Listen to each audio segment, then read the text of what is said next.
है उसको रोकना पड़ेगा। ये पहला क्वेश्चन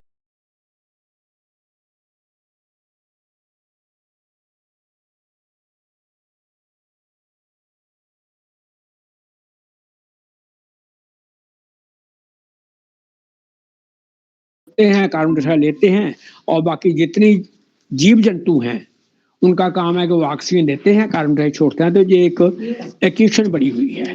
पहला ये है। उसके बाद ये है कि डिजीज अगर है तो फिर इसको मैन के लिए आदमी ने क्यों नहीं कानून बनाए हैं जिसके लिए ये हो सकता है। ये दो ही क्वेश्चन है बड़े। उसके बाद फर्दर ज्यादा क्वारी नहीं है। पहले ये दो फंडामेंटल क्लियर हो जाएं। उसमें इंडिया वाला रोल क्या वो जो डेजर्टिफिकेशन के खिलाफ काम कर रहे हैं, ये हरियाली कर रहे हैं, इसका मतलब फिर एंटी नेचर जा रहे हैं, तो ये सब देखने पड़ेगा। उसके यही दो क्वेश्चन है मेरे। बहुत बहुत धन्यवाद रूपचंद जी। आपकी इंटरनेशनल लेवल पे इंटरनेशनली जो एनवायरनमेंट यूनिट्स है उनसे जुड़े हुए हैं, तो मैंने इनका सवाल भी पहले ले लिया। हमारे साथ में डीएफओ साहब भी जुड़े हुए हैं, लाल जी भी। और अब मैं चाहूंगा कि श्याम सुंदर की आप इस बात को आगे बढ़ाएं और जो हैंड रेज करके, कोई बीच में माइक नहीं खोलेगा, हैंड रेज करके सेशन रिकॉर्डेड है, तो हैंड रेज करके यार आप अपनी बात को रखेंगे तो मैं समय के अनुसार आपको भी लेने की कोशिश करूंगा। ओवर टू श्याम सुंदर जी जानी। धन्यवाद चौधरी साहब। सभी को हरित प्रणाम, नमस्कार। जो सवाल पूछा है रूपचंद जी ने पहला कि डेजर्ट है ये मैन मेड है या ये एक नेचुरल इकोसिस्टम है, तो देखिए मैं यहाँ दो चीज बताना चाहूंगा। डेजर्ट और डेजर्टिफिकेशन, इसमें फर्क है।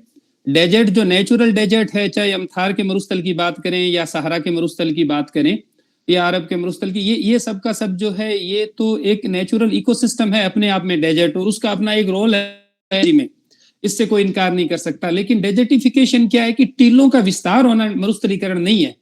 मरुस्थलीकरण एक प्रक्रिया है। इसका मतलब है कि आपकी जो लैंड है ना वो डिग्रेड हो रही है, यानी आपकी जो जमीन है वो उसकी अगर हम बहुत ही देसी भाषा में अगर समझें तो जो उसकी जैविकीय क्षमता है उत्पादन की, उस क्षमता का नष्ट होते जाना। जैसे आज लगभग दुनिया की 40% जो जमीन है वो डिग्रेड हो चुकी है, वो मरुस्थल बन चुकी है। इसमें आज जो पंजाब की जमीन है उसमें उसकी उत्पादन क्षमता घट गई। जो हम केमिकल फर्टिलाइजर्स डाल करके उत्पादन ले रहे हैं तो वो भी मरुस्थल है, भले ही वो प्लेन है, कुछ भी है। तो ये यहाँ पे जो डेजर्टिफिकेशन है दैट इज मैन मेड। अब चूंकि ये मैन मेड है तो इसलिए जब हम डेजर्टिफिकेशन की बात करते हैं, खास तौर पर जब यूएनसीसीडी के संदर्भ में, तब हम इसको लैंड डिग्रेडेशन बोलते हैं बेसिकली, कि हमारी लैंड है ये डिग्रेड हो रही है। इस डिग्रेड लैंड के कारण बहुत सारे नुकसान हो रहे हैं। तो अब इसमें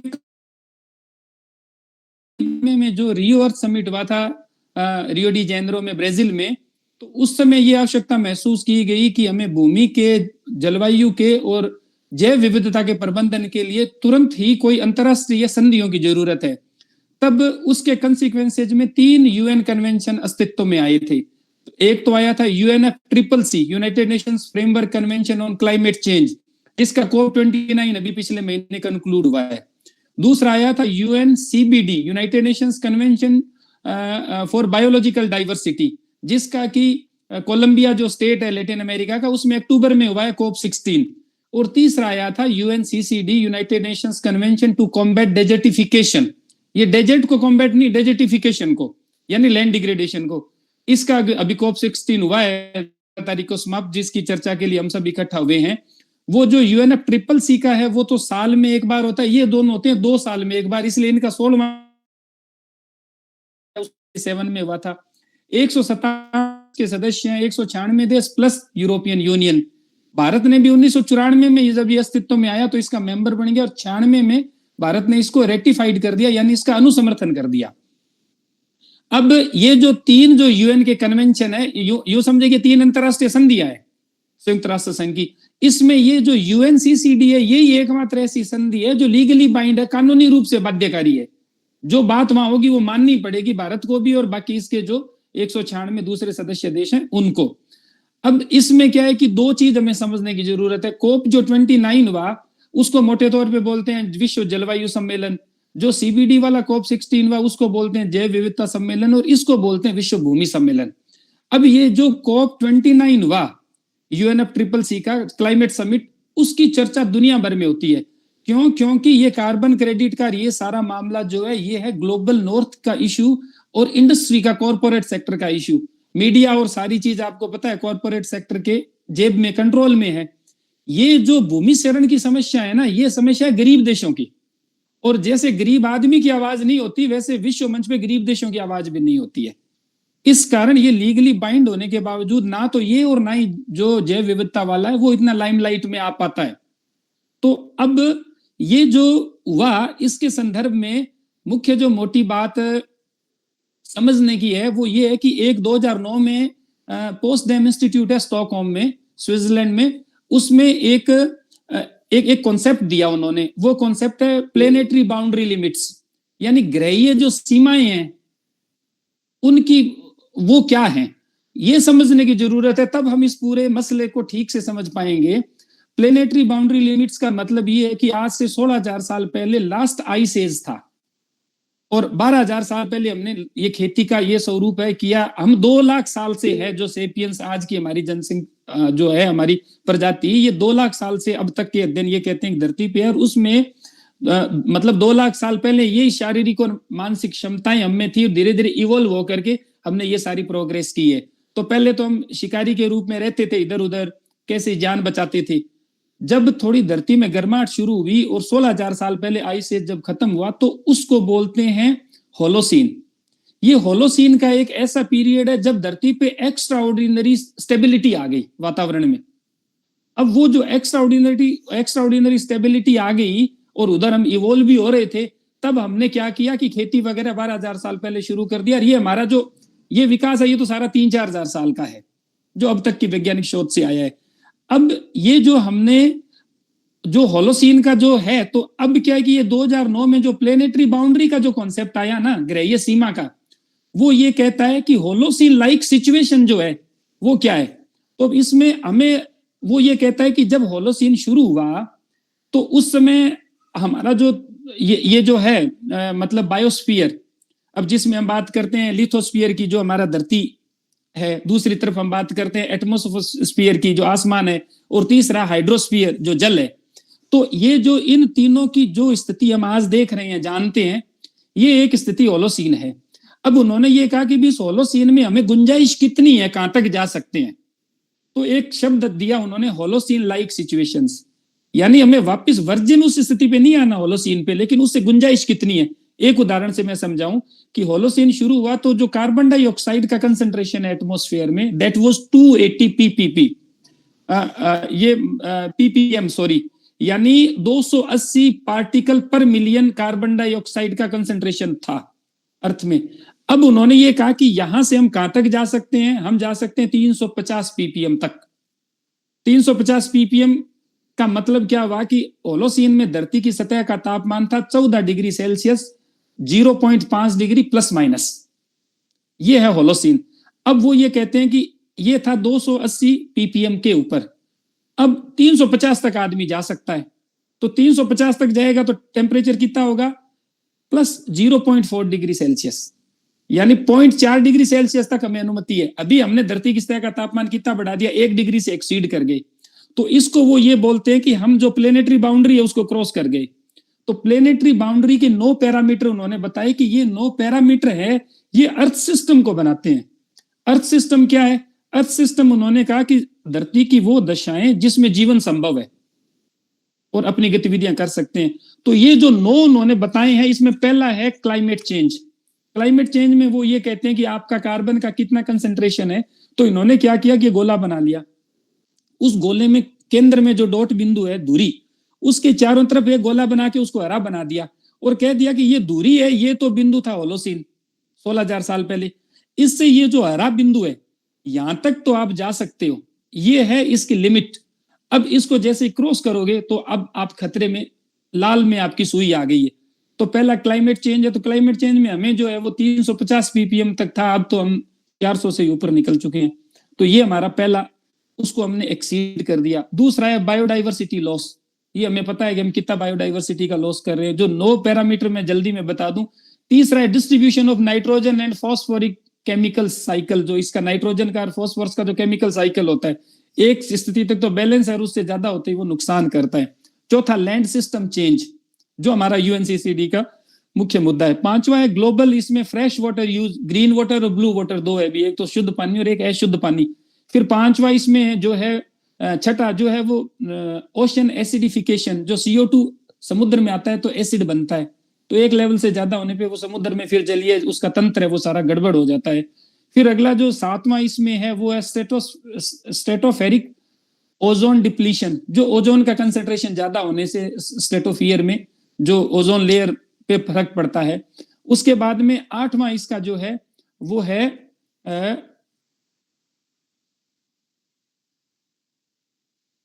ये एरोसोल, जो एटमॉस्फेरिक एरोसोल जो अपन छोड़ते हैं, जैसे ये अपन अभी PM 2.5 या PM 10 की बात कर रहे हैं, या और भी जो डस्ट से और से भूमि चयन से जो भी एरोसोल वातावरण में जाते हैं, मानव निर्मित है ये सारे के सारे। और लास्ट जो इसका है वो ये है कि इंट्रोडक्शन ऑफ नोवेल एंटाइटीज, जैसे हमने प्लास्टिक हम ले आए आदमी, या इस तरह के जो भी आदमी ने जो परिवर्तन किए हैं उनका एटमॉस्फेयर के ऊपर प्रेशर क्या है। तो अब ये 2 दिसंबर को COP16 शुरू हुई, उससे पहले 1 दिसंबर को पोस्टडेम इंस्टीट्यूट और UNCCD ने एक रिपोर्ट जारी की प्लेनेटरी लिमिट के ऊपर। उस प्लेनेटरी लिमिट की उसमें रिपोर्ट में उन्होंने ये कहा कि 9 बाउंड्रीज में से 6 बाउंड्रीज हम क्रॉस कर गए हैं, लाल घेरे में है उसमें, और कई तो बहुत हम आगे निकल गए हैं। तो उसमें उन्होंने ये कहा कि हमें जो लैंड यूज है उसको मैनेज करना होगा, अगर उसको हमने लैंड सिस्टम को मैनेज नहीं किया तो मामला गड़बड़ हो जाएगा। और ये UNCCD ये लैंड सिस्टम को मैनेज करने का एक अंतरराष्ट्रीय संधि है। अब लैंड सिस्टम में उन्होंने खतरे क्या बताए हैं, एक तो खतरा बताया कि डिफोरेस्टेशन बहुत हो गया, तो आपको वन जो है, वन कट गए हैं तो आपको वनों को वापस स्थिति ठीक करनी होगी। दूसरा उन्होंने ये कहा कि जो हमारी कृषि की जो पद्धतियां हैं वो सस्टेनेबल नहीं है, कि हम जो क्रॉप कौन सी लगानी चाहिए कौन सी लगा रहे हैं। दूसरा, पानी कैसे देना चाहिए कितना दे रहे हैं। तीसरा, खाद कितनी देनी चाहिए कितनी दे रहे हैं। ये तीसरा, उसमें जो है वो बायोडाइवर्सिटी का हमारा बहुत बड़ा नुकसान हो गया है। तो हमें फिर वाटर बॉडीज है उनके ऊपर बहुत सारा प्रेशर है, क्योंकि हम इस तरह की वाटर इंटेंसिव क्रॉप लगाते हैं या हमारा इरिगेशन का तरीका सही नहीं है, ज्यादा हम अगर पानी खराब करते हैं तो इसके कारण भूमि क्षरण है वो बढ़ गया है। भूमि क्षरण कितना बढ़ गया है, वो रिपोर्ट ये कहती है कि हमने 15 मिलियन का मतलब हो गया 1.5 करोड़ वर्ग किलोमीटर जमीन है वो डिग्रेड हो गई है। अगर हम साइज की बात करें तो जो रूसी संघ है ना, रूसी संघ का जितना बड़ा आकार है उतनी जमीन हमने डिग्रेड कर दी, वो मरुस्थल बन गई आज की तारीख में। और इसकी दर क्या है, इसकी दर है हर साल जो है ये 1 मिलियन यानी 10 लाख वर्ग किलोमीटर की रफ्तार से ये बढ़ रही है। अब ये कहते हैं कि हमें इसको रोकना होगा, अगर ये नहीं रोका तो धरती पे जीवन निर्माण की जो दशाएं हैं वो सारी की सारी खत्म हो जाएगी। 9 में से 6 में हम एक्सीड कर गए हैं, 2-3 ही बचे हुए, जिसमें से एक तो ये एसिडिफिकेशन थोड़ा सा कम है, एक ओजोन हम इन सालों में नीचे ले आए, और एक और है, 3 को छोड़ के 6 में हम लोग क्रॉस कर चुके हैं, जिसमें लैंड यूज है वो सबसे ज्यादा चिंताजनक मामला है। अब इसमें इसको लेकर के जो चर्चा होती है COP में वो ये होता है यार 2 साल में COP होती है, तो 2 साल में हमने जो रेजोल्यूशन लिया था पिछली COP में उससे हम कहां तक पहुंचे और आगे के लिए हमें क्या करना है। तो इस COP की जो 3-4 फाइंडिंग है भारत की भूमिका, जो कि चौधरी साहब ने शुरुआत के 2 सवाल थे, तो 2-3 मिनट में ये कह के मेरी जो बात का जो प्रथम हिस्सा है वो पूरा हो जाएगा। एक तो इसमें 3-4 जो खास चीज रही वो एक तो ये रही कि जो इंडिजिनस पीपल है यानी जो मूल निवासी हैं, मूल निवासी कहीं भी किसी भी रूप में आ नहीं पाते हैं डिबेट में, विमर्श में, तो मूल निवासी है उनको सुना जाए, उनकी ग्रुपिंग हो, और वो लोग जो हैं उनकी जो तरीके हैं उनको क्या हम मुख्य धारा की जो नीतियां निर्माण में ला सकते हैं, उनको हम किस तरह से एम्पावर करें, इसको लेकर के एक पूरा जो है वो इंडिजिनस पीपल डे का वहां आयोजन हुआ और इसके ऊपर डिस्कशन हुआ, और ये तय किया गया कि उनके लिए कोकस यानी एक समूह बनाया जाए इंडिजिनस पीपल के लिए। एक चीज तो ये रही। दूसरी चीज जो ये रही कि जो माइग्रेशन है ये बहुत बड़ा आज की तारीख में मुद्दा है। तो जब माइग्रेशन की बात आती है तो आज जितना माइग्रेशन हो रहा है वो माइग्रेशन क्लाइमेट चेंज जो है वो इंड्यूस्ड माइग्रेशन है, यानी जो और उसमें मुख्य कारण है वो है लैंड डिग्रेडेशन। आज आप देखिए कि हम छोटी सी बात करें, गांव से जो शहर में आ रहे हैं इसीलिए आ रहा है कि खेती में पार नहीं पड़ रही, वरना अपना कौन घर छोड़ना चाहेगा। तो वो लैंड है वो उतना प्रोड्यूस कर नहीं रही है जितना जरूरत है। तो कुछ तो हमारी जरूरतें बढ़ गई और कुछ क्या है कि धरती की क्षमता है वो कम हो गई। तो अब ये चलो गांव से शहर में आ रहा है ये तो चल गया, लेकिन एक देश से जब दूसरे देश में लोग जाते हैं तो इसमें क्या होता है कि वहां की डोमेस्टिक पॉलिटिक्स प्रभावित होती है, अत्याचार बढ़ता है, खासकर महिलाओं के ऊपर, बुजुर्गों के ऊपर, बच्चों के ऊपर, क्योंकि जो अन्याय है वो कमजोर पे आके टिकता है। ये अन्याय का सिद्धांत है। और अब देखिए कि अमेरिका में जो ट्रंप की जो पॉलिटिक्स है उसमें बहुत बड़ा ये था कि भी हम जो प्रवासी हैं और अवैध प्रवासी उन सबको रोक देंगे, सजा दे देंगे। और ये पूरे जो फंडामेंटल पॉलिटिक्स दुनिया भर में हो रही है जिसमें जो है वी और अदर का कॉन्सेप्ट है कि ये हम और ये दूसरे है, तो वो धर्म के नाम पे करें या वो भाषा के नाम पे करें या इलाके के नाम पे करें, उसमें एक बहुत बड़ा उसका कारण जो है वो लैंड डिग्रेडेशन है, क्योंकि इसकी वजह से फोर्स्ड माइग्रेशन हो रहा है। और ये जो फोर्स्ड माइग्रेशन है ये बहुत बड़ा मानवता के ऊपर अन्याय है। तो इसको लेकर के इसमें मैं थोड़ा सा इंटरवेन कर दूं सर आपको कि आपने 3 मेथड, एक तो फॉरेस्ट वाला बताया जी, ये जंगल कट रहे हैं, बायोडाइवर्सिटी हो रही है, लेकिन हमारी कृषि की पद्धति के बारे में कोई वहां डिस्कशन हुआ कि कौन सी पद्धति इंटरनेशनल लेवल पे यूनिक है? जैसे हमारे यहाँ अलग अलग तरह से जीरो टिलिंग की खेती भी हो रही है, ये एक वो पाकिस्तान वाला पिकनिक भी कर रहा है, तरह तरह की खेती की पद्धति आ रही, ऐसा कोई डॉक्यूमेंट्री या ऐसा कोई डिस्कशन हुआ या उन्होंने कह दिया कि भाई पद्धति हो कौन सी? क्योंकि हमारा किसानों का संघ जो जुड़ता है ज्यादा लोग इस बात पे है कि हम खेती के मेथड के चेंज होने से यदि डिग्रेडेशन या डिफॉल्ट जो हो रहा है ये मरुस्थलीकरण, तो उसके अंदर कोई ऐसी बात हुई, इसका थोड़ा हवाला कर दे सर। जी सर, उसमें ये 2-3 चीजों पे रहा। एक इसमें क्या है कि जो सोशो कल्चरल इंटीग्रेशन को लेकर के, इंटरवेंशन को लेकर के बात हुई, उसमें ये चीज आई कि हर जो इलाका है उसकी अपनी खास एक खेती की पद्धति है। तो उनमें इन चीजों को आइडेंटिफाई किया जाए कि उनमें कौन सी, जैसे हमारे यहाँ जीरो टिलिंग की या ऑर्गेनिक फार्मिंग की बात होती है, तो ऐसे कौन सी खास वहां पे परंपरागत तरीके रहे। इंडिजिनस पीपल डे में भी ये था कि ऐसे कौन से खास परंपरागत खेती के तरीके रहे हैं जो कि सस्टेनेबल है, जो धरती को नुकसान नहीं पहुंचाते, उनको आइडेंटिफाई किया जाए और उनको उनके एरिया में तो मजबूत किया ही जाए। साथ में क्या हम उनको लार्ज स्केल पे, नेशनल और ग्लोबल लेवल पे, इंटरनेशनल लेवल पे हम उनको ला सकते हैं क्या? तो उसको लेकर के आइडेंटिफाई करना है। इसके ऊपर एक तो बात हुई। दूसरा, इसमें एक जो है समस्या खेती के साथ में बड़ी आती है अकाल की, ड्राउट की, सूखे की समस्या। तो सूखे को लेकर के पहली बार ऐसा हुआ है कि एक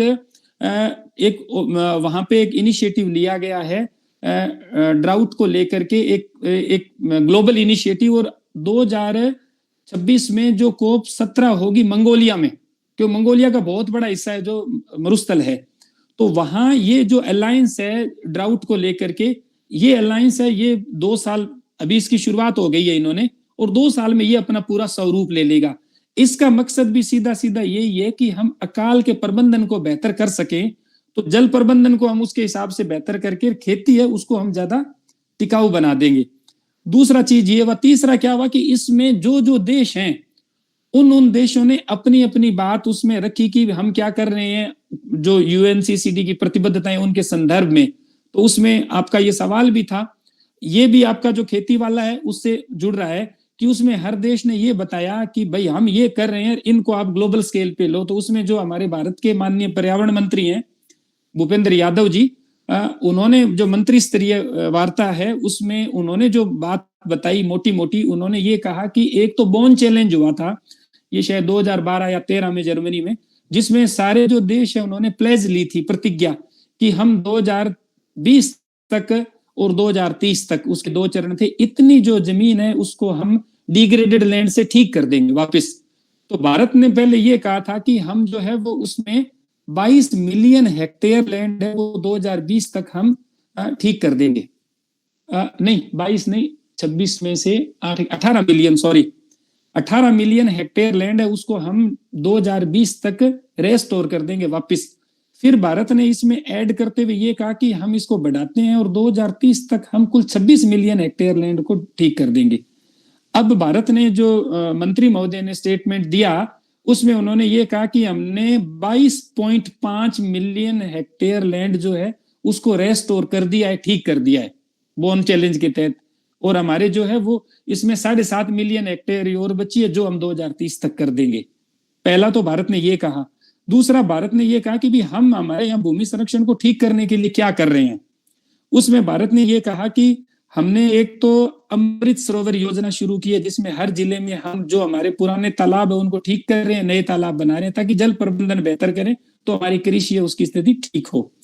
दूसरा इसके बारे में कहा। तीसरा जो है वो उन्होंने कहा कि भी हमारे प्रधानमंत्री जी ने एक पेड़ मां के नाम अभियान शुरू किया और हमने 1 अरब पेड़ लगाए हैं। तो इसके जरिए हम जो ग्रीन इंडिया हमारा मिशन है, ग्रीन इंडिया मिशन बेसिकली जो है इसको लैंड डिग्रेडेशन को एड्रेस करता है। तो इसी तरह से हमने 1975 में जो कमांड एरिया डेवलपमेंट स्कीम शुरू की थी, प्रोग्राम CAD, वो भी लैंड डिग्रेडेशन को एड्रेस करता है, लेकिन वो हमारा पहले से चल रहा है UNCCD के अस्तित्व में आने से पहले ही। तो उन्होंने कहा कि ग्रीन इंडिया मिशन को हम बढ़ावा दे रहे हैं। ये 3 चीज, और चौथा उन्होंने ग्रीन क्रेडिट की बात कही। Green credit basically land degradation है, इसको ठीक करने के लिए भारत सरकार की नई योजना, हालांकि इसका बहुत खुलासा अभी पब्लिक डोमेन में है नहीं, मोटा मोटी जितना ये मैं यही बात लाने चाह रहा था कि कहीं बंदरबांट तो नहीं है, भारत सरकार इतनी कर देगी उतनी कर देगी, ये कुछ कॉर्पोरेट के लोग इसको ठीक करने के चक्कर में पैसे, जैसे कार्बन क्रेडिट के लूट के ले जा रहे हैं तो इसमें भी लूट के ले जाएंगे। तो ग्रीन क्रेडिट के बारे में स्पेसिफिक बात आप वहां मौजूद थे, कौन सी ऐसी बात हुई या गोलमाल जवाब दे दिया कि हम ठीक कर देंगे? कोई स्पेसिफिक बात नहीं हुई सर। उसमें ये कहा गया कि हम ग्रीन क्रेडिट के जरिए प्रमोट करें। PIB ने इस पे प्रेस रिलीज भी की है, वो पब्लिक डोमेन में कोई भी पढ़ सकता है, जो मंत्री जी का स्टेटमेंट है, क्यों लिखित स्टेटमेंट पढ़ा जाता है वहां। तो वो जितना मैंने वहां सुना उसमें मैं उसमें मौजूद था, जो प्लेनरी हॉल है जिसमें ये चल रही थी वार्ता, तो उसमें जो ग्रीन क्रेडिट पे उन्होंने ये कहा कि ग्रीन क्रेडिट के जरिए भी हम लैंड डिग्रेडेशन के इश्यू को ठीक करें। लेकिन ग्रीन क्रेडिट का ये अभी भी मैंने भी देखा, उसमें कोई बहुत ज्यादा खुलासा है नहीं। ये स्कीम तो अच्छी है, लेकिन इसके बारे में थोड़ी जानकारी, और हमें भी ये चाहिए कि हम जो अभी पार्लियामेंट का सेशन भी चल रहा है, तो अभी या अगले सेशन में हम कुछ सवाल लगा करके भी ये किसी MP से निवेदन करके कि भी इसका खुलासा सरकार करे, ताकि हमें पता लगे। ये इंपॉर्टेंट है काफी। सर खुलासे के अंदर ये कार्बन क्रेडिट में भी बंदरबांट बांट रहे हैं, कॉर्पोरेट के लोग ले जा रहे हैं कंपनियां बना के, इधर ये ग्रीन वाले जो है इसमें भी बांट रहे हैं। हमारा किसान जो मेहनत कर रहा है या आपके जैसे लोग पेड़ पौधे लगा रहे हैं या जो कुछ भी मेहनत कर रहा है, उस आदमी को देला ही नहीं मिले, और ये जो भी इंटरनेशनल ये फंड इंटरनेशनली आ रहा है कार्बन क्रेडिट का, तो ये CCD के तहत ये फंड भी आ सकता है। तो मेरा इसमें इंटरवेन ये है कि क्या ऐसी व्यवस्था या ऐसा कोई आपके थोड़ा बहुत भी ध्यान में है क्या साहब, ग्रीन क्रेडिट की लड़ाई हम ऐसे लड़ेंगे, ऐसे मांगेंगे, या हमारे जैसे एक्टिविस्ट आपके साथ अटैच होकर के हम मीटिंगें करा के कि भाई तुम जो ये जब डॉक्यूमेंट इस तरह से लीगली बाइंडिंग है, तब मेरा एक मन चल रहा है कि हम इस डॉक्यूमेंट के ऊपर बहुत सीरियस हो जाएं। ठीक बात है जी। अभी सर ग्रीन क्रेडिट जो है ना, ये बहुत ही इनिशियल है, अभी इसके बारे में कुछ है नहीं जानकारी। उसकी एक लाइन पढ़ी जाए, जनता में अवेयरनेस लाई जाए। फील्ड पे काम करना, ये लूट खसोट तो अपने बस में है नहीं, क्योंकि ये तो पैदल लगाएंगे 5 और बता देंगे 5000 और इतने लाख लगा दिए, इतने लाख लगा दिए। तो इसके बारे में आपकी क्या सुझाव है, हमें क्या करना चाहिए? जैसे हमारे साथ तो काफी लोग जुड़े हुए हैं, हमें सिर्फ एक तो ये है कर्म किए जा फल की इच्छा मत कर, उस लाइन पे अपना काम करें एज ए सोशल एक्टिविस्ट, या एक अवेयरनेस प्रोग्राम के अंदर, जैसे हम ग्लोबल यूनाइटेड पंचायत के प्लेटफॉर्म पे ये बातें उठाते हैं, हमारे जो भी जुड़ते हैं, रूपचंद जी जैसे एनवायरमेंट जो इंटरनेशनल लेवल पे ये भी वार करते हैं, तो हम इसमें क्या करें? आप इसको लीड करें, बात को बढ़ाएं, या हमारे कई ऐसे जुड़े हुए हैं, मिजोरम से सोलाल जी जुड़े हुए हैं, जम्मू कश्मीर से जुड़े हुए हैं, UP से जुड़े हुए हैं, साथ ही MP से जुड़े हुए हैं, तो इसमें आप क्या सोचते हैं?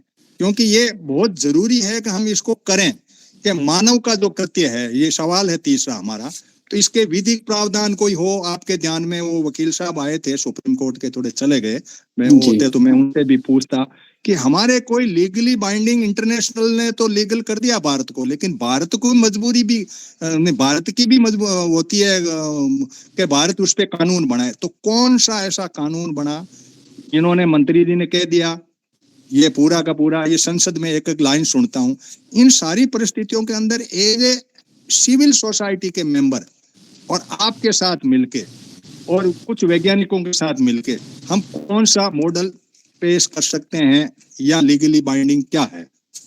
सर, ये आपने बहुत ही अच्छा सवाल पूछा। इसका जो सीधा जो रास्ता मेरी समझ में है वो सर ये है कि इसमें क्या है कि यूएनसीसीडी का नेशनल फोकल पॉइंट होता है हर देश में। हमारे यहाँ भी पर्यावरण मंत्रालय में जॉइंट सेक्रेटरी लेवल का जो ऑफिसर है, आईएफएससी होता है मोस्टली, वो फोकल पॉइंट होता है। तो उस फोकल पॉइंट के पास में भारत क्या कर रहा है और भारत क्या करेगा, इसका एकदम ब्लैक एंड व्हाइट में सारी डिटेल होती है। और क्योंकि उसका काम यही है। और अभी भी जो इंडिया का डेलीगेशन था, मैं तो इंडिया के डेलीगेशन का पार्ट नहीं था क्योंकि मुझे तो यूएन ने डायरेक्ट बुलाया था, पर जो इंडिया का डेलीगेशन था उसको हेड फोकल पॉइंट ने ही किया था, नेशनल फोकल पॉइंट ने।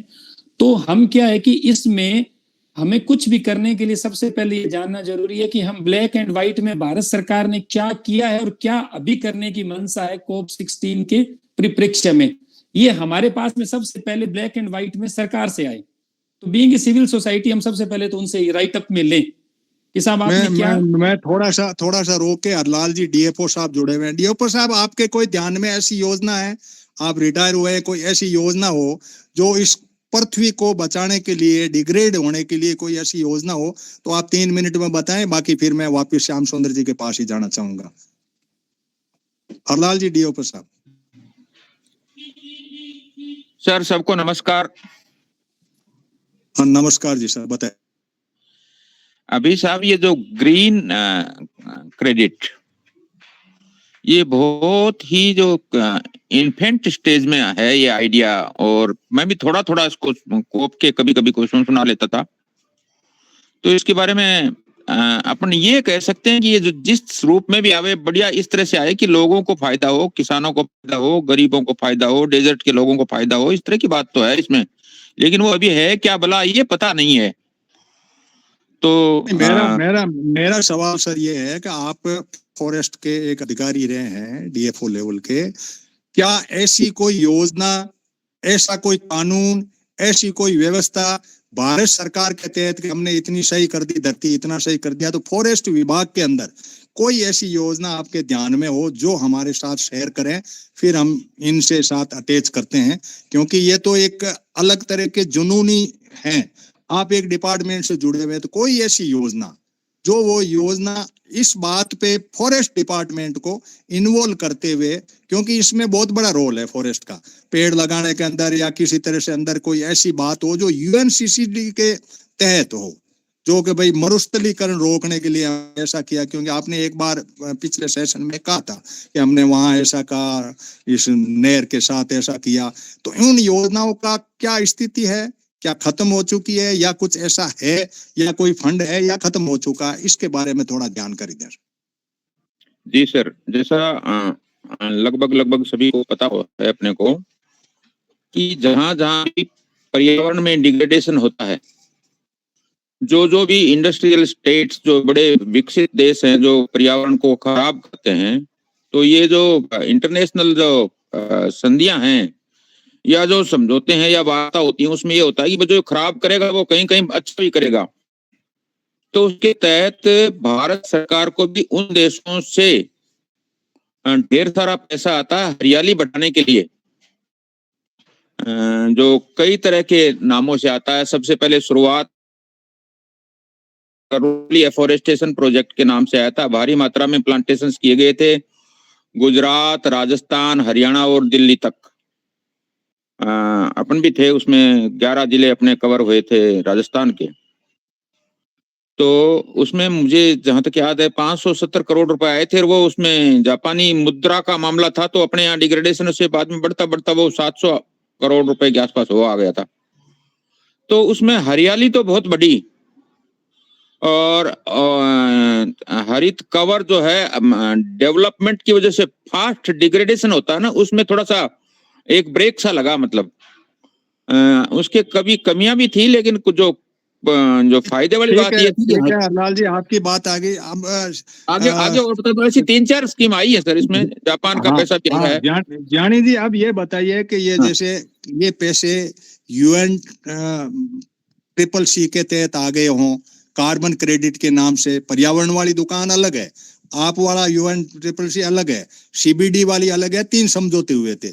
मैं इसमें ये जानना चाहता हूं कि फॉरेस्ट के पास में कोई ऐसी, जैसा DFO साहब ने कहा, कोई ऐसी योजनाएं आई हो जिसमें आपको भी हेल्प करती हो, आप अपने जुनून से अपना काम कर रहे हो, या कोई ऐसी सिविल सोसाइटी या जो भी फील्ड में काम कर रहे हैं, क्योंकि माल कोई खा रहा है, पैसे आ रहे हैं उनमें माल कोई खा रहा, कुछ विभाग को इन्वॉल्व कर देते हैं इस तरीके से, इसके कारण से ये धरती वीरान होती जा रही है। तो ऐसी कोई योजना आपके ध्यान में, जैसा इन्होंने अरावली वाली बात बताई, तो क्या ये इसकी लाइन में आया, UNFCCC के तहत आया या UNFCCC के तहत आया? क्यों ये दोनों पर्यावरण और ये दोनों बड़ा पैरेलल चल रहे हैं, दोनों जो धंधे हैं, CBD अपनी जगह अलग है, लेकिन ये दोनों बिल्कुल काउंटर कर रहे हैं। ये पैसे ग्रीन वाले के नाम से इधर भी आ रहे हैं, इधर कार्बन क्रेडिट के नाम से भी आ रहे हैं। तो इन दोनों के अंदर कोई ऐसा, क्योंकि ये डॉक्यूमेंट लीगली बाइंडिंग है, तो हम इस पे इससे केंद्रित इसलिए हो रहे हैं कि क्या ये फंड कोई आता है, आपके ध्यान में है, जैसा DFO साहब ने बताया? ये सर जो जब से ये कार्बन क्रेडिट की बात हुई तो उस समय ये हुआ था कि जो पेरिस क्लाइमेट समिट हुआ था कि भी हम 100 मिलियन हर साल जो है वो डेवलपिंग कंट्रीज को देंगे। लेकिन ये क्या है कि ये वादा किया था विकसित देशों ने, लेकिन इन्होंने ये जो फंड ट्रांसफर किया नहीं, तो पीछे थोड़ा फंड ट्रांसफर किया, तो उसमें भारत के हिस्से में पीछे बहुत थोड़ा सा पैसा आया।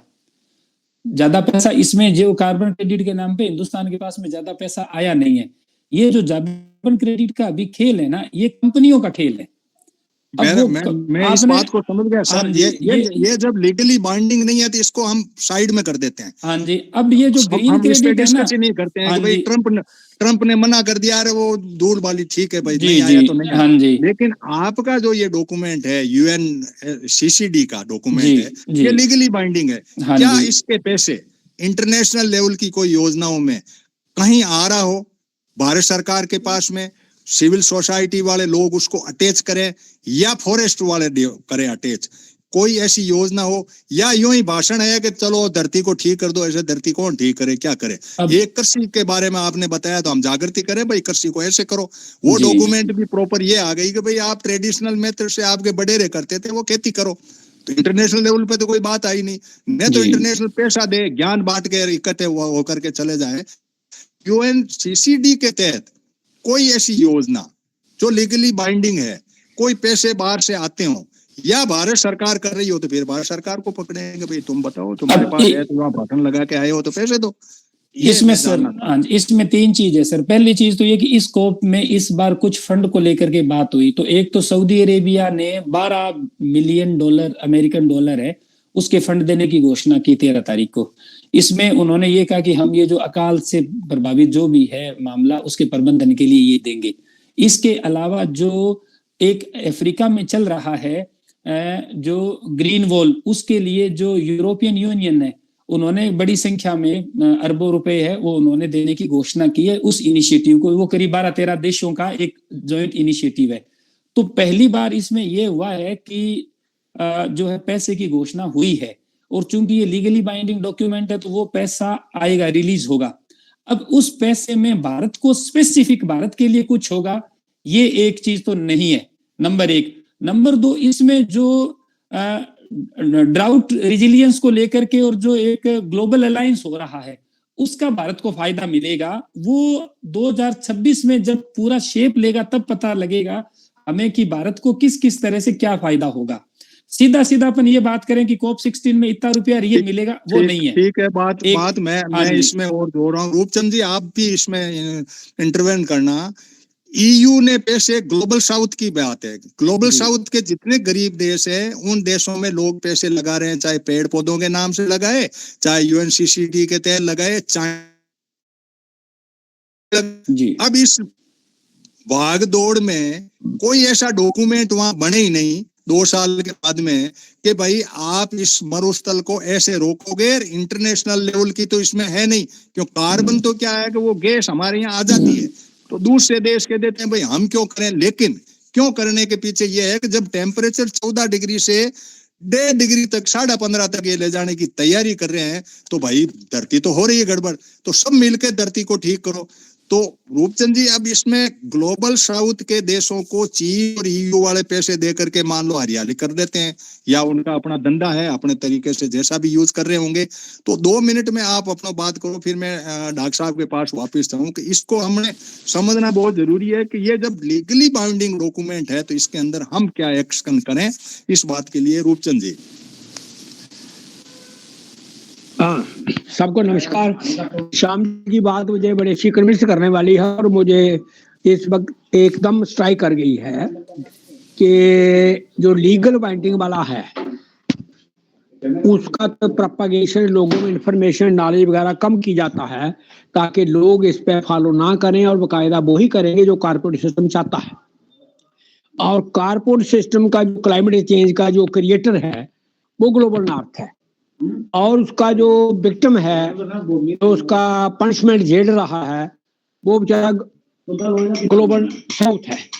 अब ग्लोबल साउथ की बेटरमेंट के लिए यही है कि सीबीडी वाला एक लैंड डिग्रेडेशन के खिलाफ जो एजेंडा है, ड्राट वाला, सारी ये डेजर्ट वाला, अब ये जो है ये फेवर करता है लोगों को, जो गरीब लोग हैं, जो एग्रीकल्चर में डिपेंडेंट है, इसलिए इसका प्रोपगेशन कम है और उनका प्रिपरेशन हर साल होता है ताकि लोगों के माइंड सेट में क्लाइमेट चेंज चला रहे और वो उसके मुताबिक अपना काम चलाते रहे। एक फिर उन्हें अपना जो लोगों के स्टेपल फूड का पैरामीटर आजकल मैं खूब डिस्कस करता हूँ कि जे इन्होंने लिया है राइस, बीट और मेज और प्रोटीन में आ गया इनका मीट, उसके लिए उनका वो अपना बड़े फार्म, और उसके लिए बीट और जो राइस है उसकी जगह इन्होंने कोर्स ग्रेन को बिल्कुल जीरो कर दिया है और मीट का सब परसेंट बिल्कुल जीरो कर दिया है, जिसकी वजह से ग्लोबल साउथ जो है वो एक उस ट्रैक पर आ जाएगा जहां हम बिल्कुल ग्लोबल नॉर्थ पर डिपेंड हो जाएंगे फूड पर, क्योंकि हमारी लैंड भी डिग्रेड हो जाएगी और इनके केमिकल। ठीक है रूपचंद जी, आपकी बात आ गई। अब डॉक्टर साहब आप बताइए कि हमने तो फूड अपना बना लिया, हमने फूड अपना बना लिया, तो जमीन की जरूरत कहाँ है? डिग्रेड हो तो 40% आपने डिग्रेड बताई, हो जाए पूरी धरती वीरान भले। ये तो क्या लेबोरेटरी में फूड बनने लग गए। ये बात तो अपने पिछले सेशन में हमने डिस्कस की थी कि जब फूड पूरा लेबोरेटरी में बन रहा है, वहां पे जो सैटेलाइट पे बैठे हैं ये सुनीता विलियम वगैरह, वो एक टैबलेट खाती है और 8 दिन उनको कोई खाना पीना नहीं होता।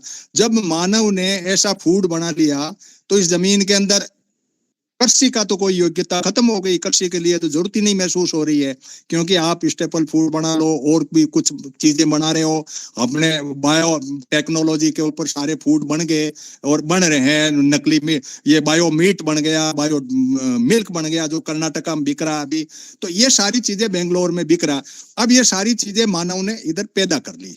अब यूएनसीसीडी का जो मामला है इसके अंदर मैं ये चाह रहा हूं कि आम जन पे क्या दुष्प्रभाव पड़ा, फिर कोई मतलब ही नहीं। ठीक है, हो रहा है तो हो रहा है, टीले आ रहे हैं, लोग घूमेंगे, देखेंगे, करेंगे।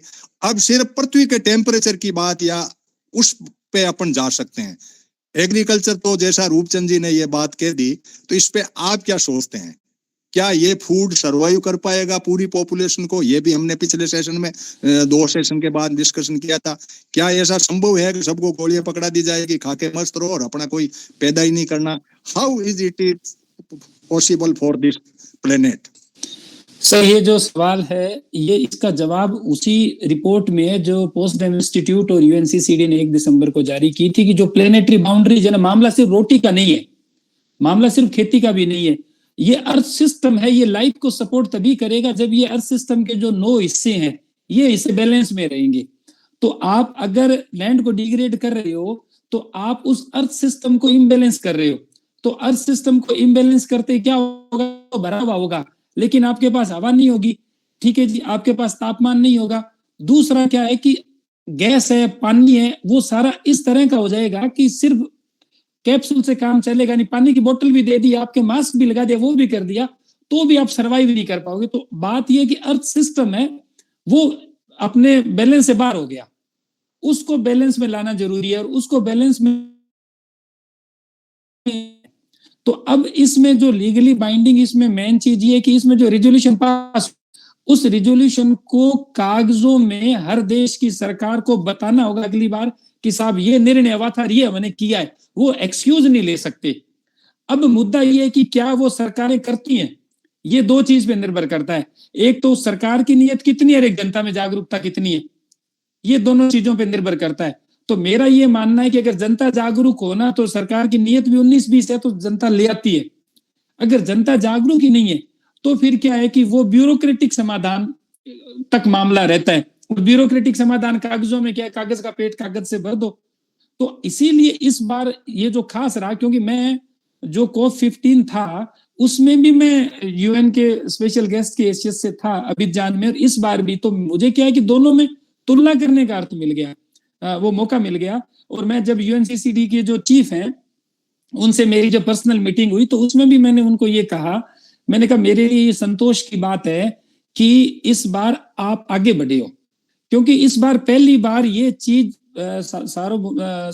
सर्वसम्मति से ये बात पे एकीकृत हुए कि एक तो हमें जो इंडिजिनस पीपल है उनके जो राइट्स है, उनके राइट्स को लेकर के बात करनी होगी, उनकी जो बातें और वैल्यूज है उनको हमें मुख्य धारा में लाना होगा, पहली चीज। दूसरी बात ये कि जो ड्राउट बहुत बड़ा इश्यू है इसको लेकर के अलायंस हो रहा है, इससे हमारी खेती के ऊपर दुनिया भर में खासकर ग्लोबल साउथ में सकारात्मक प्रभाव पड़ेगा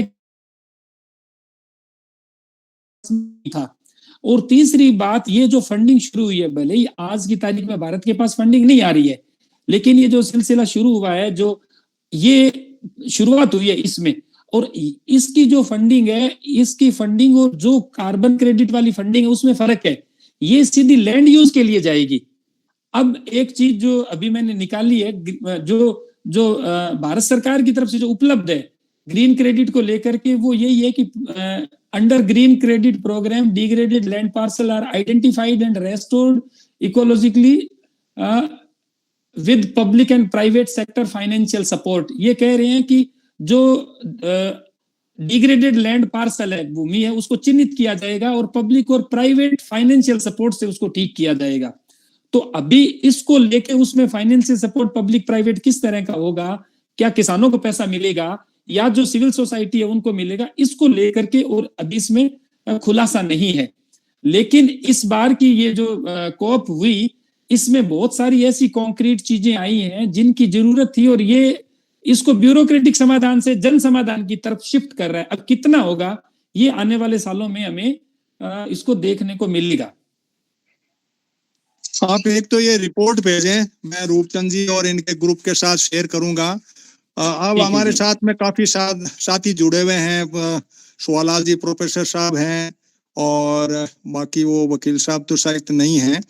कोई भी साथी जो अपनी बात रखना चाहे, डॉक्टर साहब से कोई कंसर्न करे, तो उस बात के ऊपर अपना एक ही बात बचेगी जो मैं लास्ट में करूंगा कि लीगली कोई बाइंडिंग के मामले में कोई वकील आएगा, या वो सुप्रीम कोर्ट के जज, मैंने वकील को बुलाया था लेकिन वो कहीं बिजी हो गए, आए तो थे लेकिन निकल गए। तो वो लीगली बाइंडिंग, जब वो इंटरनेशनल लीगली है तो भारत ने क्या लीगली बाइंडिंग हमारे साथ में कौन से कानून ऐसे बनाए हैं, बायोडाइवर्सिटी पे बने हैं जो अपने तरीके से बने हैं, वो कॉरपोरेट के हित में या बाबा रामदेव के हित में बन गए। और इधर UNFCCC का जो है कार्बन क्रेडिट का बना तो इंडस्ट्री के हित में बन गया। संसद की पूरी कहानी मेरे ध्यान में, तो उसको मैं यहाँ वर्णन नहीं करूंगा। अब UNCCD के जो पैसे आते हैं, तो ये मोटी बात डॉक्टर साहब ने बताई कि ये पैसे उसी में लगेंगे, ये बड़ी बात हो गई। कार्बन क्रेडिट वाले तो जेब में चले गए, आपने वो बता दिया कैसे करके कि हमने ये रोक दिया। उसके नाप तोल करने वाले भी नकली दिखेगी। आपकी सॉइल है जो डिग्रेड हो रही है या कुछ भी हो रही है, तो ये दिखेगी, उसमें पौधा उगेगा, बायोडाइवर्सिटी डेवलप होगी, ये सारी चीजें दिखेगी। अब कोई साथी इसमें कोई सवाल और रेज करना चाहे तो अपनी बात को रखे, ताकि हम सेशन को उसी लाइन पे आगे बढ़ा सकें। कोई साथी हो जिसका हैंड रेज करे और अपनी बात को रखे।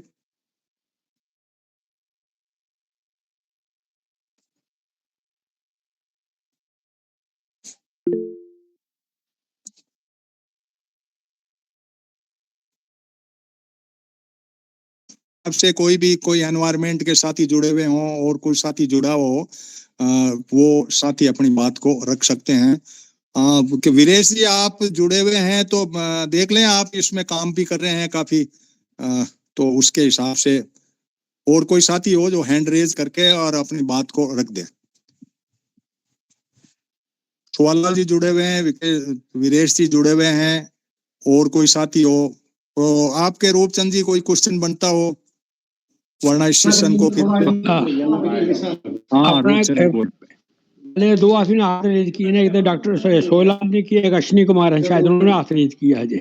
एक बात पहले उनको टाइम दो, उसके बाद मैं कर दूं या पहले सवाल कर दीजिए, बता दो मुझे। हाँ नहीं, पहले जिन्होंने किया उन्हीं को ले लें। सुवालाल जी आप हाँ। अपनी बात को रखें, आप नॉर्थ ईस्ट में रहते हैं और फॉरेस्ट का बहुत बड़ा है, एक पद्मेश जी का भी हाथ है। एक एक मिनट में आप अपना आधा मिनट में सवाल रखें, फिर डॉक्टर साहब से जवाब लेते हैं इसका।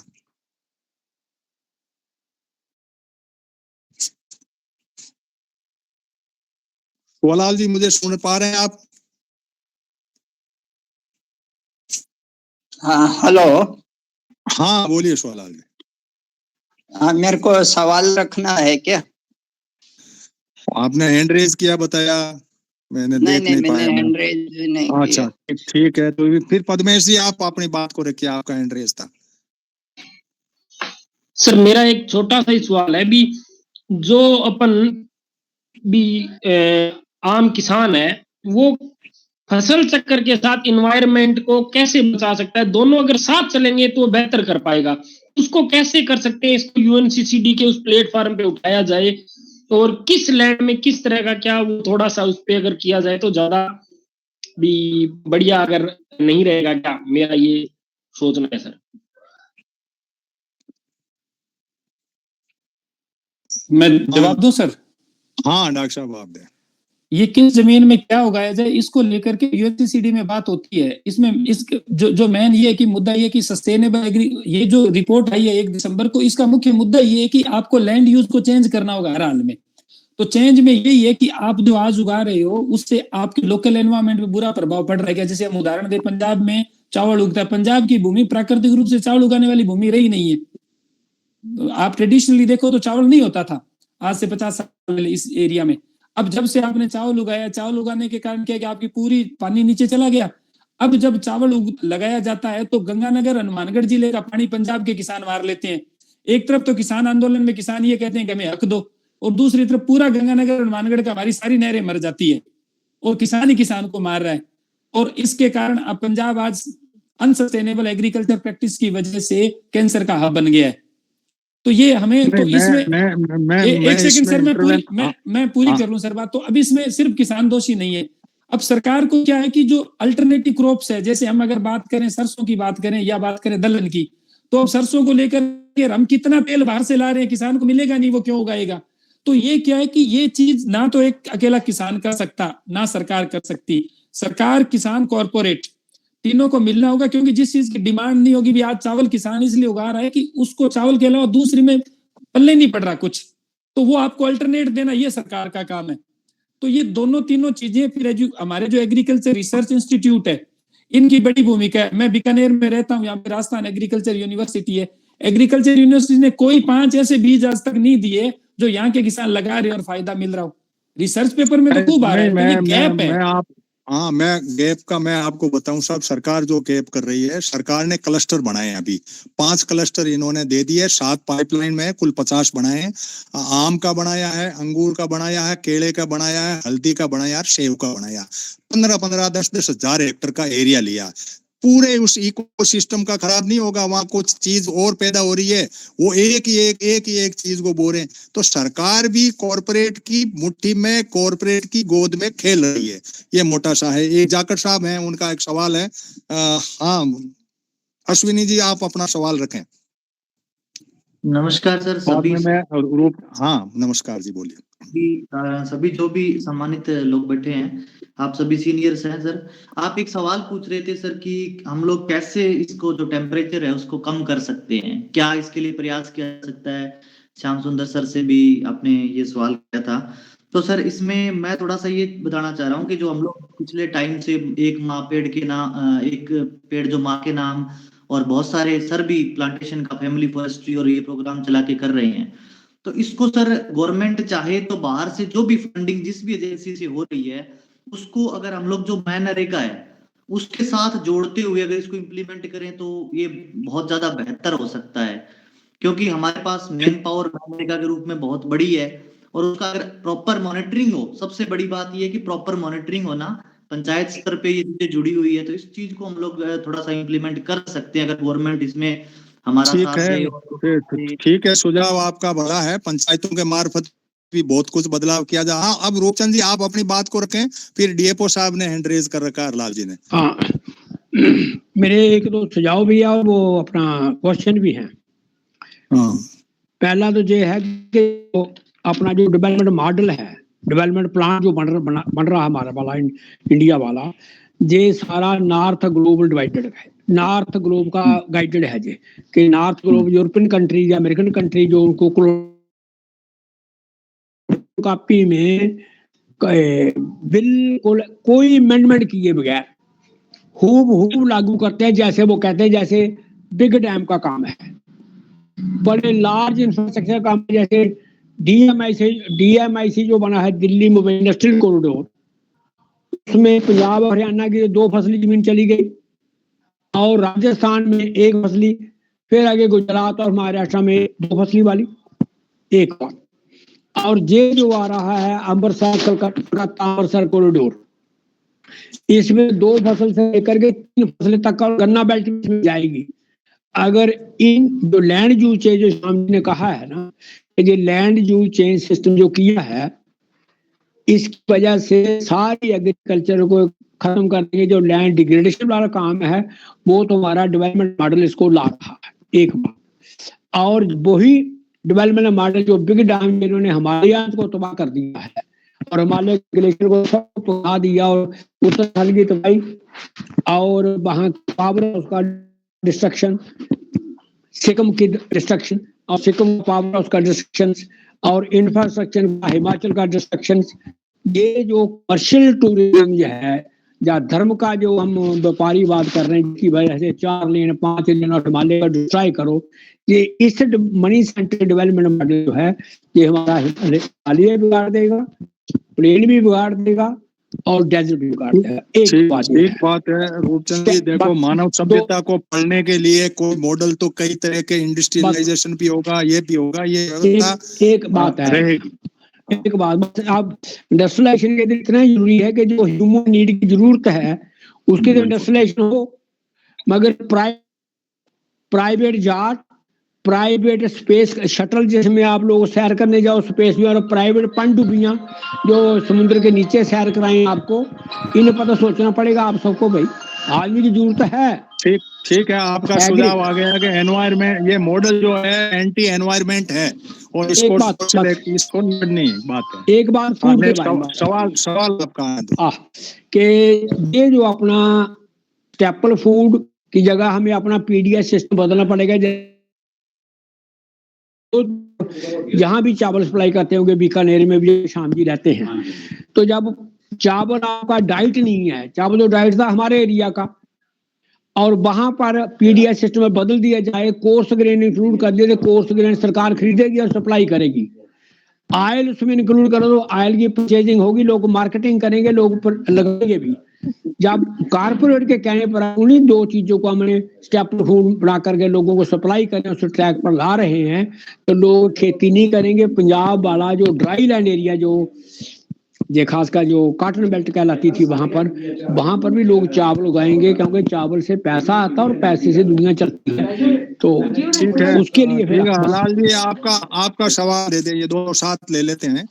ये प्रो कॉर्पोरेट मॉडल जो है वो कैसे रोकें, इसका मकसद है। हाँ हलाल जी सर, आपका कोई सवाल? सर नमस्कार।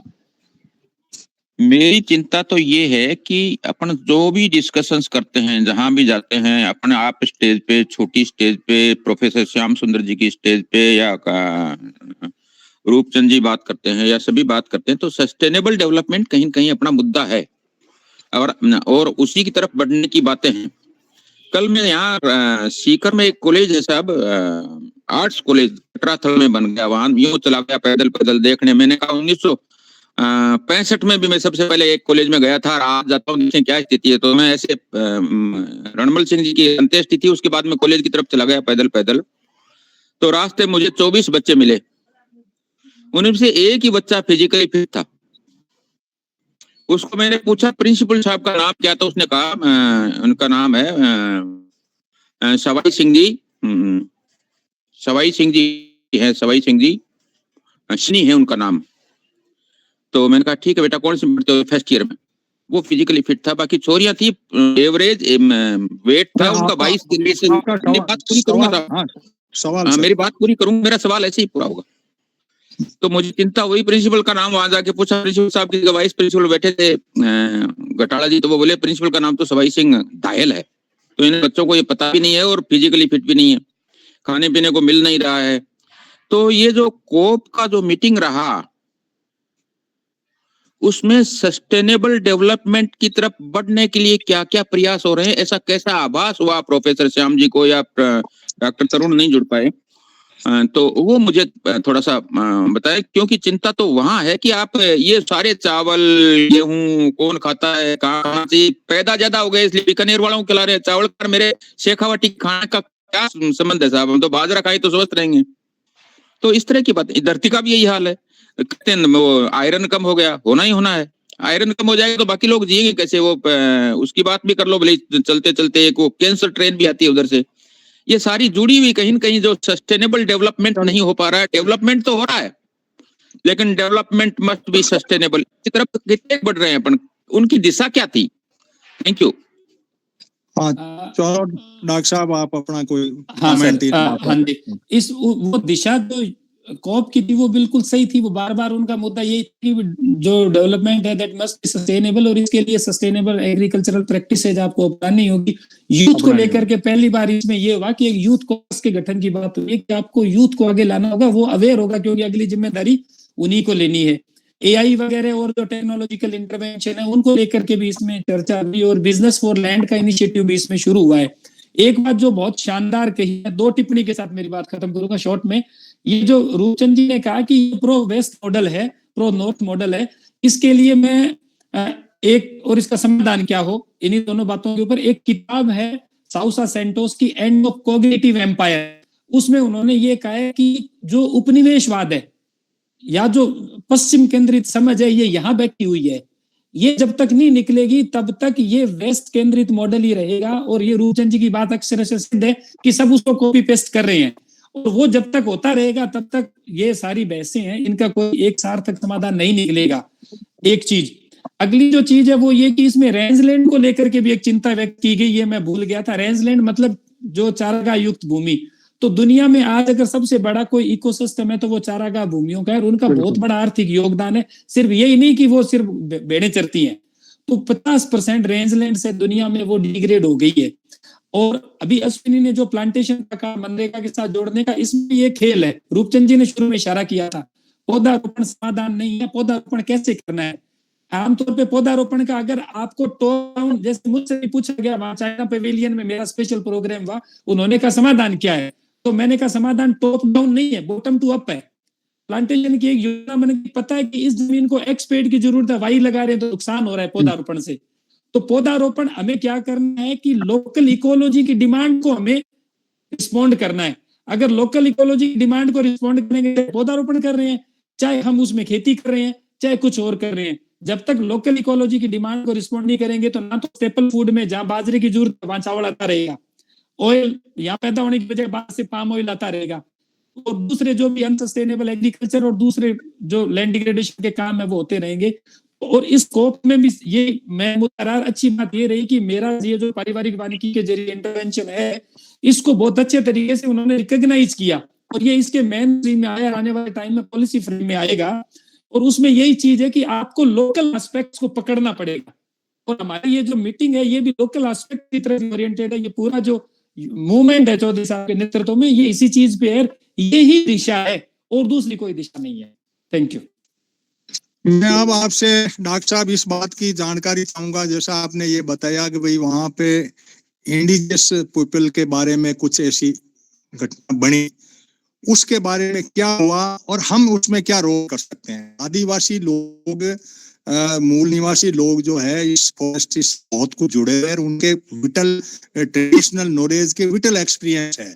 तो हम चाहें कि लोगों को एक इस तरह से जोड़ पाए, काफी लोग एक्टिविस्ट जुड़े हुए हैं, इसके अंदर आपका सुझाव और किसी का सुझाव रूपचंद जी ने भी हैंड रेज किया, उनका भी सुझाव आया राम प्रसाद जी का कि हम इस पूरे प्लान को यूएनसीसीडी का जो भी है, लेकिन आदिवासियों के उस प्लेटफॉर्म पे वहाँ क्या हुआ, क्या डायरेक्शन था, कोई फंड था या यूं ही भाषण था, या हमें ये एक दिशा थी कि आप एक हो जाओ और अच्छे तरीके से काम करो। इसके बारे में आप 5 मिनट में इस पर्टिकुलर टॉपिक के ऊपर करें कि ये बात हुई और ऐसे लोगों ने ये सोचा और इधर बढ़ने की बात हुई, क्योंकि ये लोग हमें आगे बढ़ा सकते हैं।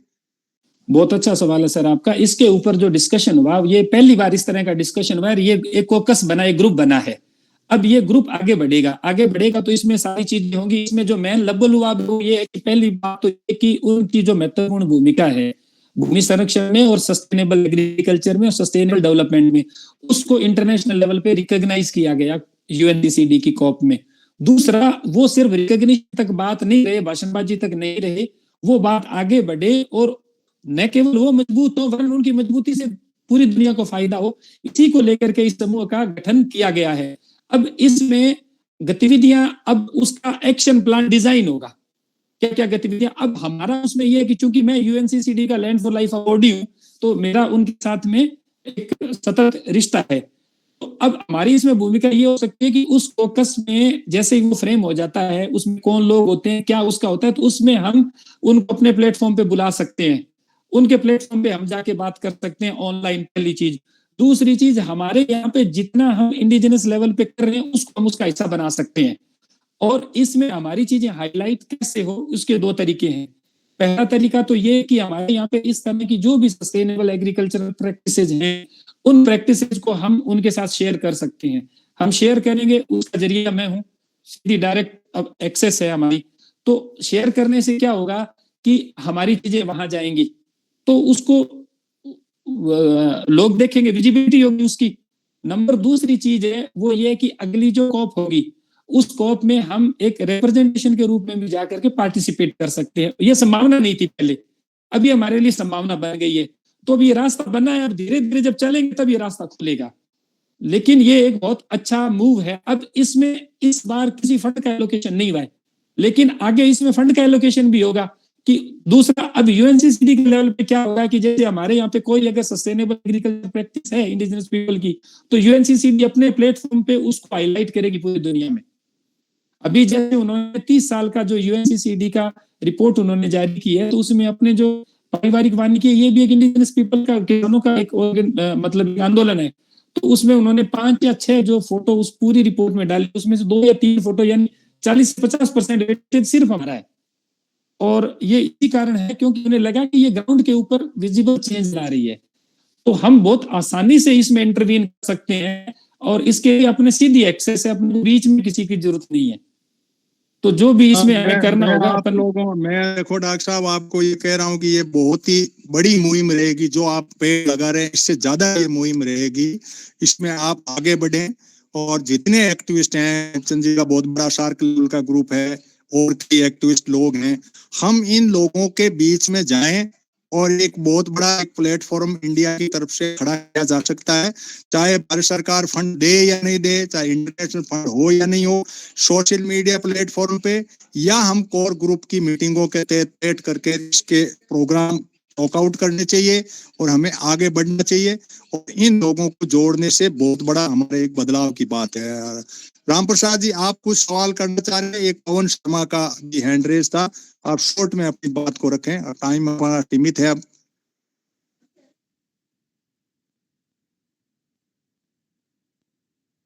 हाँ राम प्रसाद जी, अपनी बात को रखो। आप कोई सवाल पूछना चाह रहे थे, हैंड रेज है आपका। चलो वो शायद खेत में कहीं बिजी हो गए। हाँ पवन शर्मा भाई, आप अपनी बात रखो।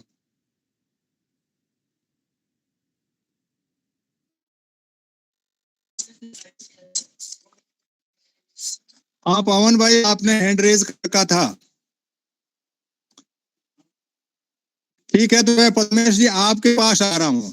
आप मुहिम चलाए हुए है, एक बात है कि ये एक सोशल एक्टिविटी है ये, लेकिन हम लोग यदि ये जो प्रोग्राम है, ये एंडिंग डॉक्यूमेंट है, इसके ऊपर कोर ग्रुप के रूप में डॉक्टर साहब के नेतृत्व में समझें या इनके सहयोग से या गाइडलाइन में समझें, तो हम यदि इसमें करें तो आप इसके बारे में क्या सोचते हो? काफी लोगों से सोशल मीडिया प्लेटफॉर्म पे सक्रिय रहते हैं, तो हम इसको ऐसा एक डायरेक्शन दें कि आम के आम और गुठली के भी दाम मिले, तो इससे क्या होगा, किसान वर्ग भी जुड़ेगा, इंडिजियस पीपल भी जुड़ेंगे और सारा कुछ है वो अपने रहेगा। तो पद्मेश जी आप कुछ अपनी बात को रखें, फिर विदेश जी ने एड्रेस किया है उनको ले लेते। पद्मेश जी मॉडल को आप क्या सोचते हैं, किस तरीके से बढ़ाया जाए? आज इस मीटिंग का सार वहां ला करके अपने को रखना है। सर मेरा तो यही मानना था कि इसे अगर सफल बनाना है और अपन जो ग्रास रूट लेवल पे जो लोग खेती भी कर रहे हैं उनको ज्यादा से ज्यादा जोड़ना है, तो उसके लिए भी वो खेती के साथ उसे वृक्षारोपण से या इन्वायरमेंट के काम से अगर कुछ एक्स्ट्रा इनकम होगी तो ही वो बेहतर तरीके से कर पाएगा, वरना ही उसके सामने इकोनॉमी की बहुत बड़ी समस्या आती है कि अगर वो कुछ पेड़ लगाना चाहे तो पेड़ नहीं मिलते, अगर पेड़ लेना चाहे तो उसके पास पैसे नहीं हो, या फिर वो सोचता है यार मैं मेरे खेत में करूं, या फसल भी उस लेवल पे उसको दाम नहीं मिल रहा। तो ये सारी चीजें अगर अपन भूमि को सुधारने के लिए पर्यावरण को जोड़ के कर रहे हैं, तो इसको इकोनॉमिकली अगर इसको नहीं रखेंगे ना तो ये ज्यादा आप इसको अवेयरनेस, जैसे मेरे कोई इकोनॉमी में सिर्फ अवेयरनेस मॉडल पे काम कर रहा हूँ। ग्लोबल यूनाइटेड पंचायत मैंने बनाया और दुनिया भर की खबरें मैं बीच में शेयर करता हूँ, सोशल मीडिया पे रहता हूँ। एक महीने में एक मीटिंग करता हूँ सिर्फ बाहर जाकर के लोगों के बीच में, चाहे 10 आदमी हो चाहे 500 आदमी हो, मैं अपनी बात को रख कर आ जाता हूँ। हम इस मॉडल की बात कर रहे हैं कि भाई इंडिविजुअली नहीं हो, हम ऐसा एक अवेयरनेस कैंपेन चलाएं जो सोशल मीडिया से भी हो और फिजिकली भी हो। किसको फायदा होगा किसको नहीं होगा, जब अवेयरनेस आएगी तो लोगों के दिमाग में ये आएगी कि भाई धरती के अंदर ये घटनाएं घटित हो रही है, इससे ये प्रॉब्लम आ रही है। इसके अंदर जैसे कार्बन क्रेडिट को भी इसमें अटैच किया जा सकता है उसमें, क्योंकि कंपनी बना करके, क्यों वो हमारा पैरेलल चल रहा है। वो डॉक्टर साहब भी जुड़े थे, सागर दारा जी से भी हमारी बात हो रही है कि आप हम मिलके और इस किसान तक इस कार्बन क्रेडिट का फायदा भेजें, ये माइंडसेट हमने बना रखा है। लेकिन ये एक बीच में है तो इंडिजियस पीपल जुड़े। अब इंडिजियस की परिभाषाएं जो यूएन का जो डॉक्यूमेंट है उसमें भी हमने देखी है, वो डॉक्यूमेंट भी बढ़ रहा है इनका, मतलब यूएन ट्रिप के नाम से डॉक्यूमेंट 2007 में आ चुका है, उसको भी हमने, किसानों का भी आ चुका है, सब आ चुके हैं डॉक्यूमेंट, हमने स्टडी भी की इनकी।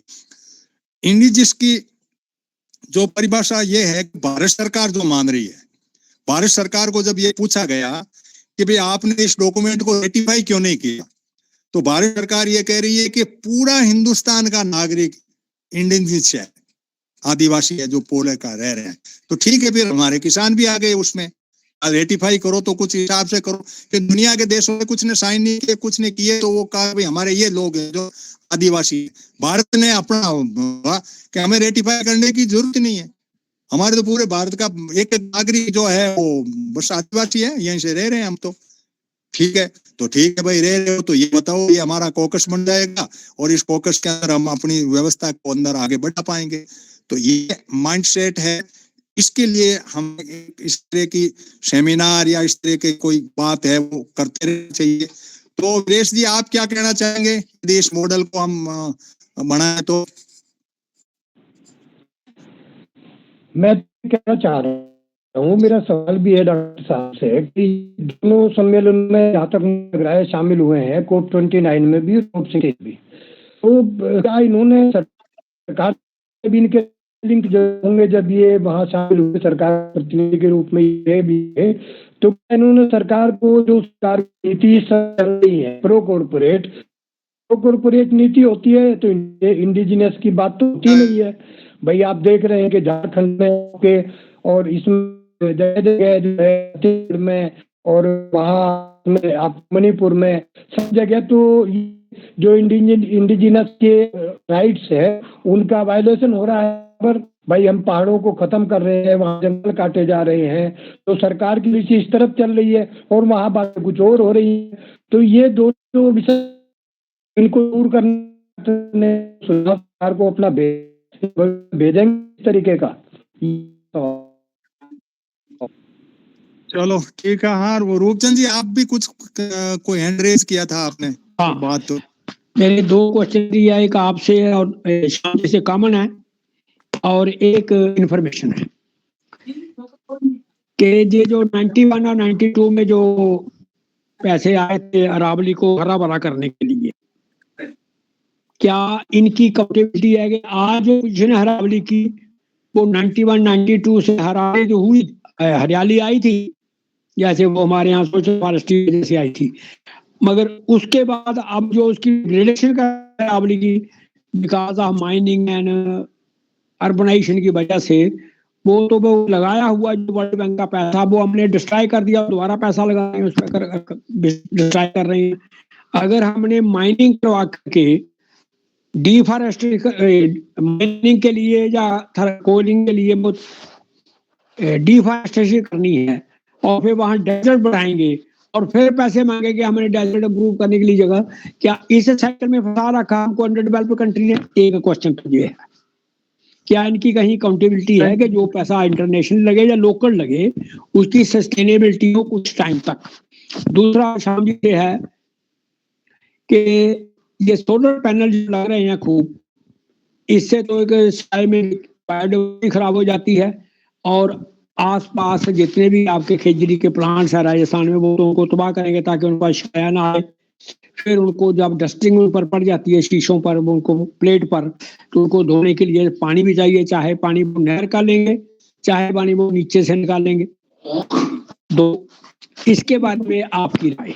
तीसरा एक इन्फॉर्मेशन ये है कि फॉरेस्ट कंजर्वेशन जो अमेंडमेंट एक्ट हुआ है उसमें बॉर्डर से 100 किलोमीटर अंदर तक जगह जड़ी है गवर्नमेंट ऑफ इंडिया के अंडर करती है, उसमें फॉरेस्ट लॉ ट्राइबल लॉ कोई लागू नहीं होता।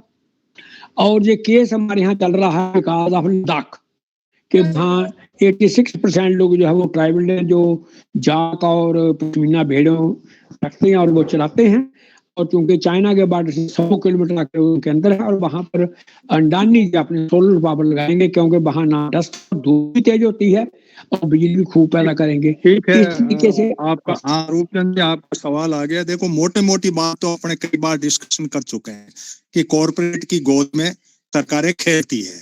अब हमारे अवेयरनेस, हमारे एफर्ट, हमारे प्रोग्राम जो हैं किस तरीके से इनको एक प्रेशर ग्रुप के रूप में ले पाए। बाकी जो फॉरेस्ट भी काटे जाएंगे, पाम ऑयल लगाने के लिए फॉरेस्ट काट के भी लगाए जाएंगे। सरकार अपने माइंडसेट से अपने तरीके से कुछ फायदे जनता को जिस तरह से वोट की रणनीति, ये सब तो अपना एक जनरल डिस्कशन है होता आया है। अब रहा सवाल के भाई आपके सवाल का दूसरा पार्ट है जो डॉक्टर साहब आप क्या सोचते हैं कि जैसा ये कर रहे हैं तो ये तो आएगा और जाएगा, इस तरह से ये कर रहे हैं, तो आपके व्यूज इस पे दे दें रूपचंद जी के ऊपर। फिर डॉक्टर साहब ने भी नहीं, इन्होंने डीएफओ साहब ने भी कर रखा है एंड्रे। सर इसमें ये है कि इसमें तो कोई डाउट ही नहीं है कि जो सोलर है वो एंटी बायोडाइवर्सिटी है, विंड है भी एंटी बायोडाइवर्सिटी है, और खेती वगैरह कट आपने ये कहा ना कि पेन करने के लिए नहर का पानी, कुओं का पानी, तो सर इसमें मैं अपडेट करूँ कि कुएं के पानी से पैनल धोए नहीं जा सकते, उसमें मीठा पानी चाहिए आपको, तो वो और ज्यादा मीठा वैसे राजस्थान में कम है क्योंकि वो कुएं के पानी से धोगे नमक जम जाएगा ऊपर, तो ये संकट बड़ा है जी। और ये जो कंजर्वेशन एक्ट में एफसीए में जो इन्होंने अमेंडमेंट किया है ये भी प्रो कॉर्पोरेट है, इसमें कोई दो राय नहीं है, तो ये नुकसान तो इसका होगा। जहां तक बात है कि अकाउंटेबिलिटी की, तो जो बाल सिंह जी इसके बारे में हमें ज्यादा बेहतर बताएंगे। वैसे इसमें क्या है कि मिनिमम एक कूलिंग पीरियड तो होता है। अब इसमें अरावली वाले में दो चीज हुई कि एक तो अरावली में ग्रीनरी के नाम पे बहुत सारा जूली फ्लोरा लग गया, तो हालांकि इंटेंशन तो नहीं था, उनको पता ही नहीं था वन विभाग वालों को बेचारों को उस समय कि इसका ये आने वाले टाइम में संकट हो जाएगा हमारे लिए। बाकी अब जो पैसा जो अब जो जितने भी इसमें हो रहे हैं एग्रीमेंट, उसमें ये चीज वेल मेंशन्ड हो रही है कि आपको पैसा दिया जा रहा है तो आप ये यूज करोगे और इसका इतने साल तक का ये रहेगा। अब सीधा यूं नहीं दिया जा रहा। 91 वाला था उसमें भी कुछ प्रोविजन थे, पर उसमें जहां तक मेरी समझ है इस तरह के कोई बहुत हार्ड एंड फास्ट नहीं थे, क्योंकि ये उससे इनिशियल स्टेज थी कि हम पैसा उधार ले रहे हैं और उससे फिर ग्रीनरी कर रहे हैं। तो उसमें जो जापान की जेडी हमने चलाई थी उसमें इस तरह के हार्ड एंड फास्ट प्रोविजंस नहीं थे। अब इससे बदली है और तरीका यही है कि मिले तो उसमें लगे और उसका लाभ मिले, वरना तो ये आता जाता रहेगा, कोई मतलब नहीं है। इस संबंध में अगर एडिशनल इनपुट लाल जी के पास है तो उनसे ले लेते हैं। हाँ, एक सवाल और, ये एस नाम से आईडी है, वो कोई कुछ कहना चाह रहे हैं तो वो अपनी बात को रख दें। नमस्कार सर, मैं Shravan Godara, principal PM Shri school Garhwa से हूँ। सर 1 घंटे से आपसे जुड़ा हूँ। आप सब विद्वान साथियों के बहुत शानदार अनुभव मुझे सुनने को मिले और सर को मैं 2 साल से फॉलो कर रहा हूँ। उनका जलवायु परिवर्तन से लेकर पारिवारिक वनस्पति या पारिवारिक जो इनकी वानिकी का जो कार्यक्रम है उसको भी हम देख पा रहे हैं। सर मेरा निवेदन ये था कि स्कूली स्तर पर कुछ प्रयास करने होंगे। इस बार नई राष्ट्रीय 2020 के अंदर पर्यावरण संरक्षण, जलवायु परिवर्तन और पारंपरिक जो वनस्पति को बचाने के कुछ प्रावधान जोड़े गए हैं, कुछ विषय उसमें लिए गए हैं। मेरा निवेदन था कि सर इसके लिए बजट भी होता है, टारगेट भी होते हैं और वो कागजों में दफन हो जाते हैं। बच्चों को अवेयर किया जाए सर इसके बारे में। और स्कूली लेवल पर मैंने सर से निवेदन भी किया था, हालांकि सर सम्मेलन में गए थे, आ नहीं पाए। तो विद्यालय स्तर पर जैसे जो संभव हो सके महीने में या 2 महीने में 2-3 स्कूलों को देख के वहाँ बच्चों में भी ये जागरूकता करें। और राजस्थान सरकार ने, शिक्षा विभाग ने जो सेशनल मार्क्स होते हैं उसमें 4 अंक भी जोड़ दिए हैं पर्यावरण संरक्षण के, वृक्षारोपण के, कि वृक्षारोपण होगा 4 अंक आपको अलग से मिलेंगे। प्रोजेक्ट को हटा के 4 अंक डाल दिए, ये बड़ी बात है, लेकिन व्यवहारिक रूप से लागू बच्चे उस चीज को समझ पाए। हर स्कूल के अंदर 1-2 ऐसे टीचर होते हैं जो वास्तव में जागरूक होते हैं, उनको इस अभियान से जोड़ा जाए। बिल्कुल प्रिंसिपल साहब, आपकी बात आ गई। इसकी एक तो प्रॉब्लम जो मैं समझ पा रहा हूँ वो ये है कि जमीन की बड़ी आपाधापी है। कॉर्पोरेट वाला कह रहे हैं कि जमीन हमें दे दो, इस पे इंडस्ट्री खड़ी करेंगे। टूरिज्म वाला कह रहे हैं हमें दे दो, हम इंडस्ट्री खड़ी करेंगे। अब फॉरेस्ट लगे कहाँ, ये बड़े सवाल है। नहीं तो स्कूलों के पास जमीन है। अब रहा सवाल कि इस एग्रीकल्चर के साथ जब तक अटैच नहीं करे, जैसा पद्मेश जी ने कहा कि भाई इसको इकोनॉमी की वाइबल नहीं करो, तब तक किसान आता नहीं। इसको कार्बन क्रेडिट से हमने एक सेमिनार किया था जिसमें हमने कहा कि भाई पेड़ गिन लो किसानों के, इनमें एक जागृति खड़ी कर दो। ये लगाएंगे बाउंड्री पे, तो ये बाउंड्री पे लाके कर रहे हैं बांस। मेरा ग्लोबल यूनाइटेड पंचायत का चैनल है, उस पे सुनना। हमने बांस के ऊपर 2 सेशन किए, बहुत बड़ी बड़ी हस्तियों को जोड़ा मैंने। एक ने ये कहा कि साहब बाउंड्री पे बांस लगेगा, जिससे छाया पड़ेगी वह पौधा ही नहीं होगा। तो मैंने कहा यार ये आइडिया भी ठीक है, पड़ोसी का खेत माँ हमेशा हमेशा ये माँ को कुचलता रहता है, तो बांस लगा लो ताकि उसके तो उगे ही नहीं। या तो ये माइंडसेट हम लगा ले। तो बांस की कोई ऐसी वो नहीं है जो कार्बन जोड़ा क्रेडिट के मामले में, क्योंकि इनको क्या है कि एक अलग तरह के मॉडल लॉन्च कर देते हैं। बम्बू मिशन है पूरा का पूरा इंडिया के अंदर, पाम के पेड़ का पूरा मिशन है। अब जैसा डॉक्टर साहब ने कहा ना कि जो पेड़ जहाँ लगना ही नहीं चाहिए जबरदस्ती उगा रहे हो आप यूं ही बिना मतलब ही उसको खड़ा कर रहे हो। अब सवाल ये है कि जमीन की इस लड़ाई का तो फॉरेस्ट के अंदर लपड़ा है। 100 किलोमीटर क्यों आएगी? इनको टूरिस्ट डेवलप करना था। इंटरनेशनल बाउंड्री से 100 किलोमीटर एरियल डिस्टेंस में तो ये राज्य जा रहे हैं, नॉर्थ ईस्ट पूरा जा रहा है। अब इन सारी परिस्थितियों को हम देखें तो मानव ने ऐसे ऐसे कारनामे खड़े कर दिए कि सस्टेनेबल डेवलपमेंट तो बहुत बड़ी बात, दुनिया खाते की तरफ जा रही है। कोई किसी को सोचने के नहीं है। इसको थोड़ा बहुत बचा सकता है, उसको ये कह दिया जाए कि पेड़ दे के ऐसे लगाओ तुम्हारा खेत भी ठीक रहेगा। खेजड़ी लग जाए तो खेजड़ी के पीछे जो फसल होती है उतनी कहीं नहीं होती। ये बबूल और ये मैं तो यहाँ खेत में खड़ा आपके बीच में ये बात करता हूँ, क्यों रेंज नहीं आती तो ऊपर होता हूँ छत पे, फिर खड़ा होकर के बोलना पड़ता है, तब जाके 2-3 डंडियां इसमें आ रही। स्थिति बहुत नाजुक है, जमीन की बड़ी आपादापी और लड़ाई है, इसको हम रोकें कैसे? अब इसमें यह है कि आदिवासियों को भी भगा रहे हैं, पेड़ है वहां, सारी स्थिति बहुत ही है। तब मैंने आदिवासियों वाला कोकट वाली बात उठाया, हम उनको अवेयर करें कि भाई तुम ऐसे करो, और हम एक्टिविस्ट लोग उनके साथ अटैच करें, उनको डॉक्यूमेंट लाएं। इंडिया गवर्नमेंट को कहें कि भाई तुम इसका यूएन ट्रिप के नाम से डॉक्यूमेंट साइन करके आए हो, उनके राइट्स इस बात करो, इसमें यूएनसीसीडी में इनके ऊपर ये बना है तो ये करो। अब इसके अंदर जो भी डिग्निटीज हैं, जैसे डॉक्टर साहब हैं या इस टाइप के और कोई लोग हैं, उनको हम लोग सपोर्ट करें, फाइनेंशियली करें, फिजिकली करें, और जिस रूप में भी हम कर पाए ताकि करें, और किसानों को लिंक किए बिना ये सारी योजना एनसीसीडी पार नहीं पड़ेगी, क्योंकि खेती उसका पार्ट एंड पार्सल बहुत बड़ा एक काम है। अब ये चाहते हैं कि जमीन हमें दे दो, सारी जमीनें क्लस्टर में बदल रहे हैं, ये तो स्थिति बहुत नाजुक है। हाँ शिवलाल जी, आपका कुछ हैंड रेज है, आप 2 मिनट में बात, अब मेरे पास में देखो 7 मिनट शेष है। अब आप संक्षेप में सारे सवाल दें, क्योंकि ज्यादा मैं रिकॉर्ड नहीं करता, रिकॉर्ड के बिना लोग सुनते भी नहीं है, इसलिए ऐसी डिस्कशन का कोई ज्यादा नहीं है। शिवलाल जी अपनी बात को रखें, आपने हैंड रेज किया, फिर हलाल जी का है, और बहुत संक्षेप में शॉर्ट में हम 7 मिनट में वाइंड अप करते हैं। हेलो, अजी बोलने तो दो, शॉर्ट में 2 मिनट में तो बोलते ही है ना कुछ तो देखिए मेरा ऐसा मानना है कि दिनों दिन हम ये देख रहे हैं, चाहे इंडिया हो चाहे इंटरनेशनल कोई गवर्निंग बॉडी हो, डिसीजन मेकिंग में एक तरीके से, चाहे वो क्लाइमेट को लेके जो मुख्य रूप से है, तो क्लाइमेट को लेके या खेती को लेके जो निर्णय निर्माण वाले जो बॉडीज या डिसीजन लिए जाते हैं, उनमें रिप्रेजेंटेशन उन लोगों का होता ही नहीं है जिनके लिए डिसीजन लिया जाता है, चाहे वो किसके लेके हो, ट्राइबल्स को लेके हो या क्लाइमेट चेंज को लेके हो। तो ये डिसीजन मेकिंग की जो प्रक्रियाएं हैं, जो बॉडीज है, उनमें जब तक रिप्रेजेंटेशन नहीं होगा, जो अफेक्टेड लोग है या जो मेन स्टेक होल्डर है, तब तक कुछ भी हम हैं, पब्लिक कुछ भी सोचती है। शिवलाल जी बात इसी पे हुई है कि जो कॉकस बन रहा है, वो यूएनसीसीडी में जो कॉकस की बात हुई, उसी पे हम पूरे केंद्रित हैं। पिछले 10 मिनट 15 मिनट में हम वही कर रहे हैं कि हम उनको कैसे एंटर करें। ये डॉक्टर साहब भी करेंगे, अपन भी उनका सहयोग करेंगे, और आपके जैसे प्रबुद्ध लोग जुड़ेंगे। नॉर्थ ईस्ट में ट्राइबल का बहुत बड़ा जमा हो रहा है, तो हम बैठ के इनकी रिपोर्ट आ जाती है, स्टडी करते हैं। कुछ एक्टिविस्ट रूपचंद जी के साथ भी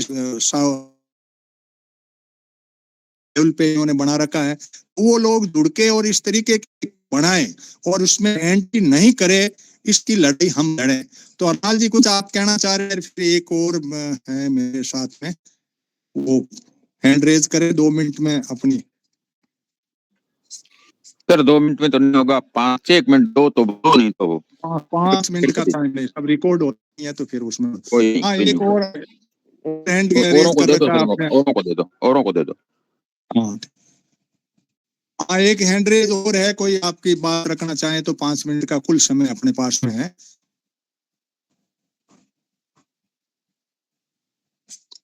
हाँ बोलिए, आप बोलिए, आप बात नहीं कह पा रहे, ये क्या गगनदेव जानी है, और आपने जो भी बात कहनी है कह दीजिए। मैं ये बोल रहा था कि मैं खेती बाड़ी से जुड़ा हुआ हूँ और किसान हूँ। तो हमारे यहाँ पे एरिया में क्या है कि जैसे कोई जो आप बांस की वगैरह बात कर रहे थे, पेड़ पौधे जाके लगाने की, तो अपने बाउंड्री पे तो लगाते देते, अपने खुद के पैसों से खरीद के ऐसा इतना करता है, क्योंकि उसके वॉल लगे हुए खेत में। अब किसी सपोर्ट या फिर किसी कोई संस्था के द्वारा या फिर सरकार के द्वारा अगर किसानों को उपलब्ध कराया जाए पौधे, तो जरूर उसकी देखभाल भी करेगा और उसको लगाएगा भी। चलो डॉक्टर साहब, आप इसकी योजना में जुड़े हुए हैं, आपका कोई ऐसी योजना हो जिसमें आपके 3 मिनट में अपनी बात को, भाई आपका जो प्लान है, जितना आपने डिस्कशन किया, आदिवासी जुड़ रहे हैं, किसान जुड़ रहे हैं और दूसरे भी जुड़ रहे हैं, आपके इस मॉडल के अंदर किस तरीके से आप सोचते हैं बजट का प्रोविजन, एक्टिव उसका अवेयरनेस प्रोग्राम और फिजिकल वर्किंग के ऊपर अपनी बात को 4 मिनट में सम अप कर दें सर। हाँ जी, हमने क्या है कि जो लोगों को कैसे जोड़े, इसको लेकर के 2-3 काम किए। एक तो हमने जन पोस्टलों का नेटवर्क बनाया, 6 जन पोस्टल है हमारे पास में, जिसमें हम देशज किस्मों के पौधे तैयार करते हैं, निःशुल्क उपलब्ध कराते हैं। किसान को ट्रांसपोर्ट ही करना होता है। और अभी पंजाब, हरियाणा और राजस्थान का ये जो उत्तर पश्चिमी इलाका है, यहाँ हमारी जन पोस्टशालाओं से पौधे जा रहे हैं। तो हमारे पास में अगर भविष्य में संसाधन बढ़ेंगे तो हम इस नेटवर्क को विस्तार करना चाहेंगे, ताकि पौधों की जो उपलब्धता है वो चीज दिक्कत नहीं है। दूसरा, इसको हम कार्बन क्रेडिट से भविष्य में जोड़ने की योजना रख रहे हैं। मुझसे दिल्ली की एक कंपनी ने संपर्क भी किया, उन्होंने ये कहा कि आपने जितने पौधे लगाए हैं हम कार्बन क्रेडिट देंगे। तो मैंने कहा मैंने जो लगाए वो लगाए पब्लिक लैंड पे, तो उसका कार्बन क्रेडिट मैं क्लेम कर नहीं सकता। तो इसका मॉडल ये है कि गांव के लेवल पे हम समूह बनाए कोऑपरेटिव्स के। अब उस समूह में वो सीधा एक पौधे का नहीं देते, जैसे गांव में 2000 पौधे हैं तो वो उसको यूनिट को मिल जाए, वो यूनिट फिर आगे डिस्ट्रीब्यूट कर दे, जैसे दूध का हफ्ता आता है आगे डिस्ट्रीब्यूट होते हैं। तो ये कार्बन क्रेडिट से ऐसे लिंक होता है। तीसरा क्या है कि हमें गांव के लेवल पे प्रोडक्शन शुरू करना होगा, कॉटेज इंडस्ट्री। जैसे हम सहजन की बात करें, अब सहजन के जो पत्ते हैं वो आप अगर बड़ा कल्टीवेशन करते हो ऑर्गेनिक नहीं हो पाता, ये सच्चाई है। लेकिन 2, 5, 10 पौधे आप या 50 पौधे लगाए तो ऑर्गेनिक आराम से कर सकते हो। तो उसका पाउडर बहुत, अब सीधा 50 पौधे वाला बेच नहीं सकता, लेकिन ग्रुप में आके वो बेच सकता है। तो ऐसे हमें मैकेनिज्म पे काम करना। और इसमें ये हमारे जो ऑर्गेनाइजेशंस हैं, चाहे मैं फैमिलियल फॉरेस्ट्री के इस इनिशिएटिव की बात करूं या यूनाइटेड ग्लोबल पंचायत है, इस तरह के लाइक माइंडेड जो है, हमको एक साथ आकर के और इस रूप में ही हम किसान को और खेती को सपोर्ट कर सकते हैं। रास्ता में ही बनाना होगा, बाद में फिर वो धीरे धीरे बड़ा होता रहेगा। अब इसमें ये एक लाइक माइंडेड पीपल जुड़े, ये कंसिस्टेंट वे में लगातार इस पे काम हो और इसके लिए इनिशियल लेवल की फंडिंग हो। ये 3 चीजें चाहिए, क्योंकि ये सारा का सारा सिस्टम हमारा गांव सपोर्ट, तो इसको सीधा कॉर्पोरेट कोई सपोर्ट करेगा नहीं। तो इसके लिए ये एवेन्यूज है वो हमें तलाशने होंगे। तो इसको लेकर के मैं भी लगा हुआ हूं। और जब ये होंगे तब जो आप जागरूकता वाली बात कह रहे हैं वो आएगी। जब जागरूकता आएगी तब फिर क्या होगा कि पब्लिक लैंड की तरफ भी लोग मूव करेंगे कि अब हमारे गांव के ओरण गोचर को हम ठीक करें। बिना जागरूकता के कुछ नहीं होगा। इसी में साथ में जैसा प्रिंसिपल साहब ने कहा था, स्कूल अवेयरनेस का मैं 10 लाख से ज्यादा बच्चों से बात कर चुका हूं, लेकिन इसको हमें और बहुत अच्छे तरीके से कि वो बच्चे हमारे कल के एम्बेसडर बने, उसके लिए हमें और ज्यादा इंटेंसिफाइड वर्क करने की जरूरत है। तो उन सबको लेके हम लगे हुए हैं और उम्मीद की जल्दी ही एक कॉन्क्रीट प्लान भी मैं उस लगा हुआ हूँ कि उसको साझा करें, ताकि हम जो परिणाम है वो हमारी गतिविधियों को ज्यादा बेहतर ले सकें। ठीक है साहब, अब 2 मिनट है। लाल जी, आप 2 मिनट में सम अप कर लो कुछ बात। इतनी बात का नहीं, शॉर्ट में कुछ ऐसी बात आपके माइंडसेट में हो या कोई और साथी कोई बात रखना चाहे।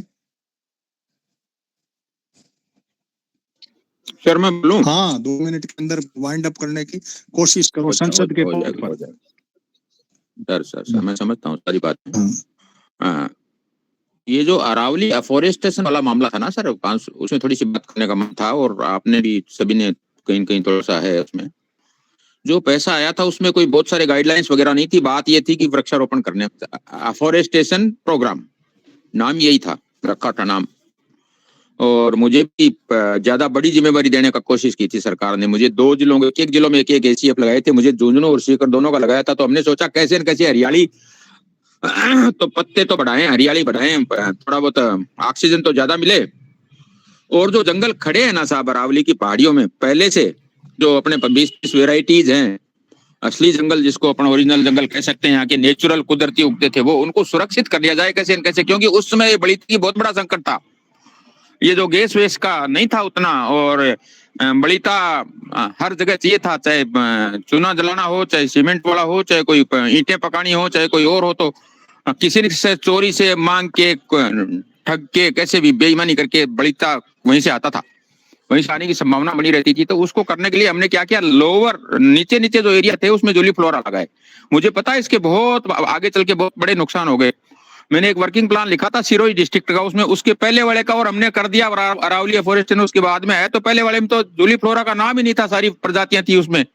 और मैंने जब वर्किंग प्लान लिखा था 2011-12 में, तो उसमें 27% पौधे अकेले जूली फ्लोरा के हो गए थे। तो मुझे एक प्लान बनाना पड़ा, उसके लिए अलग से एक प्रोजेक्ट बनाना पड़ा कि इससे बिजली बना लेंगे काट काट के। तो ये स्थिति उस समय की परिस्थितियां थी साहब। थोड़ा सा थोड़ी दया करो, फॉरेस्ट डिपार्टमेंट के बारे में थोड़ा सा पॉजिटिव हो जाओ, उतना भी बुरा नहीं है। लेकिन उस समय बहुत जरूरी हो गया था ये। और आज जो फॉरेस्ट बचा हुआ ना, बहुत फास्ट स्पीड से डिग्रेड हो जाता। 1-2 बंदे और कुछ कहना चाह रहे हैं, पूछ रहे हैं, संक्षेप में आप एक मिनट बच रहा है, कोई बात आपकी कोई कहनी हो तो बहुत फर्क पड़ गया। जंगल बच गए साहब उससे, जो अपने ओरिजिनल जंगल बचे कुछ।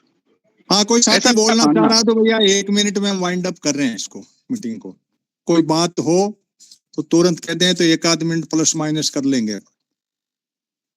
ठीक है, वैसे टाइम ओवर हो गया, 1:02 पे हम अपना सेशन क्लोज करते हैं। आपका बहुत बहुत धन्यवाद डॉक्टर साहब, आपका आने का और हमें गाइड करने का। सबसे बड़ी बात यह है कि आपने बाइंडिंग डॉक्यूमेंट की बात की, तो हम और रूपचंद जी और सब करें। आप ये डॉक्यूमेंट मुझे भेज दें, वहाँ क्या हुआ उसका पूरा ओरिजिनल, ताकि हम उस पे एक अपना कोई ग्रुप डिस्कशन करेंगे, फिर आगे की योजना बनाएंगे। धन्यवाद। Thank you to all of you. जी, थैंक यू।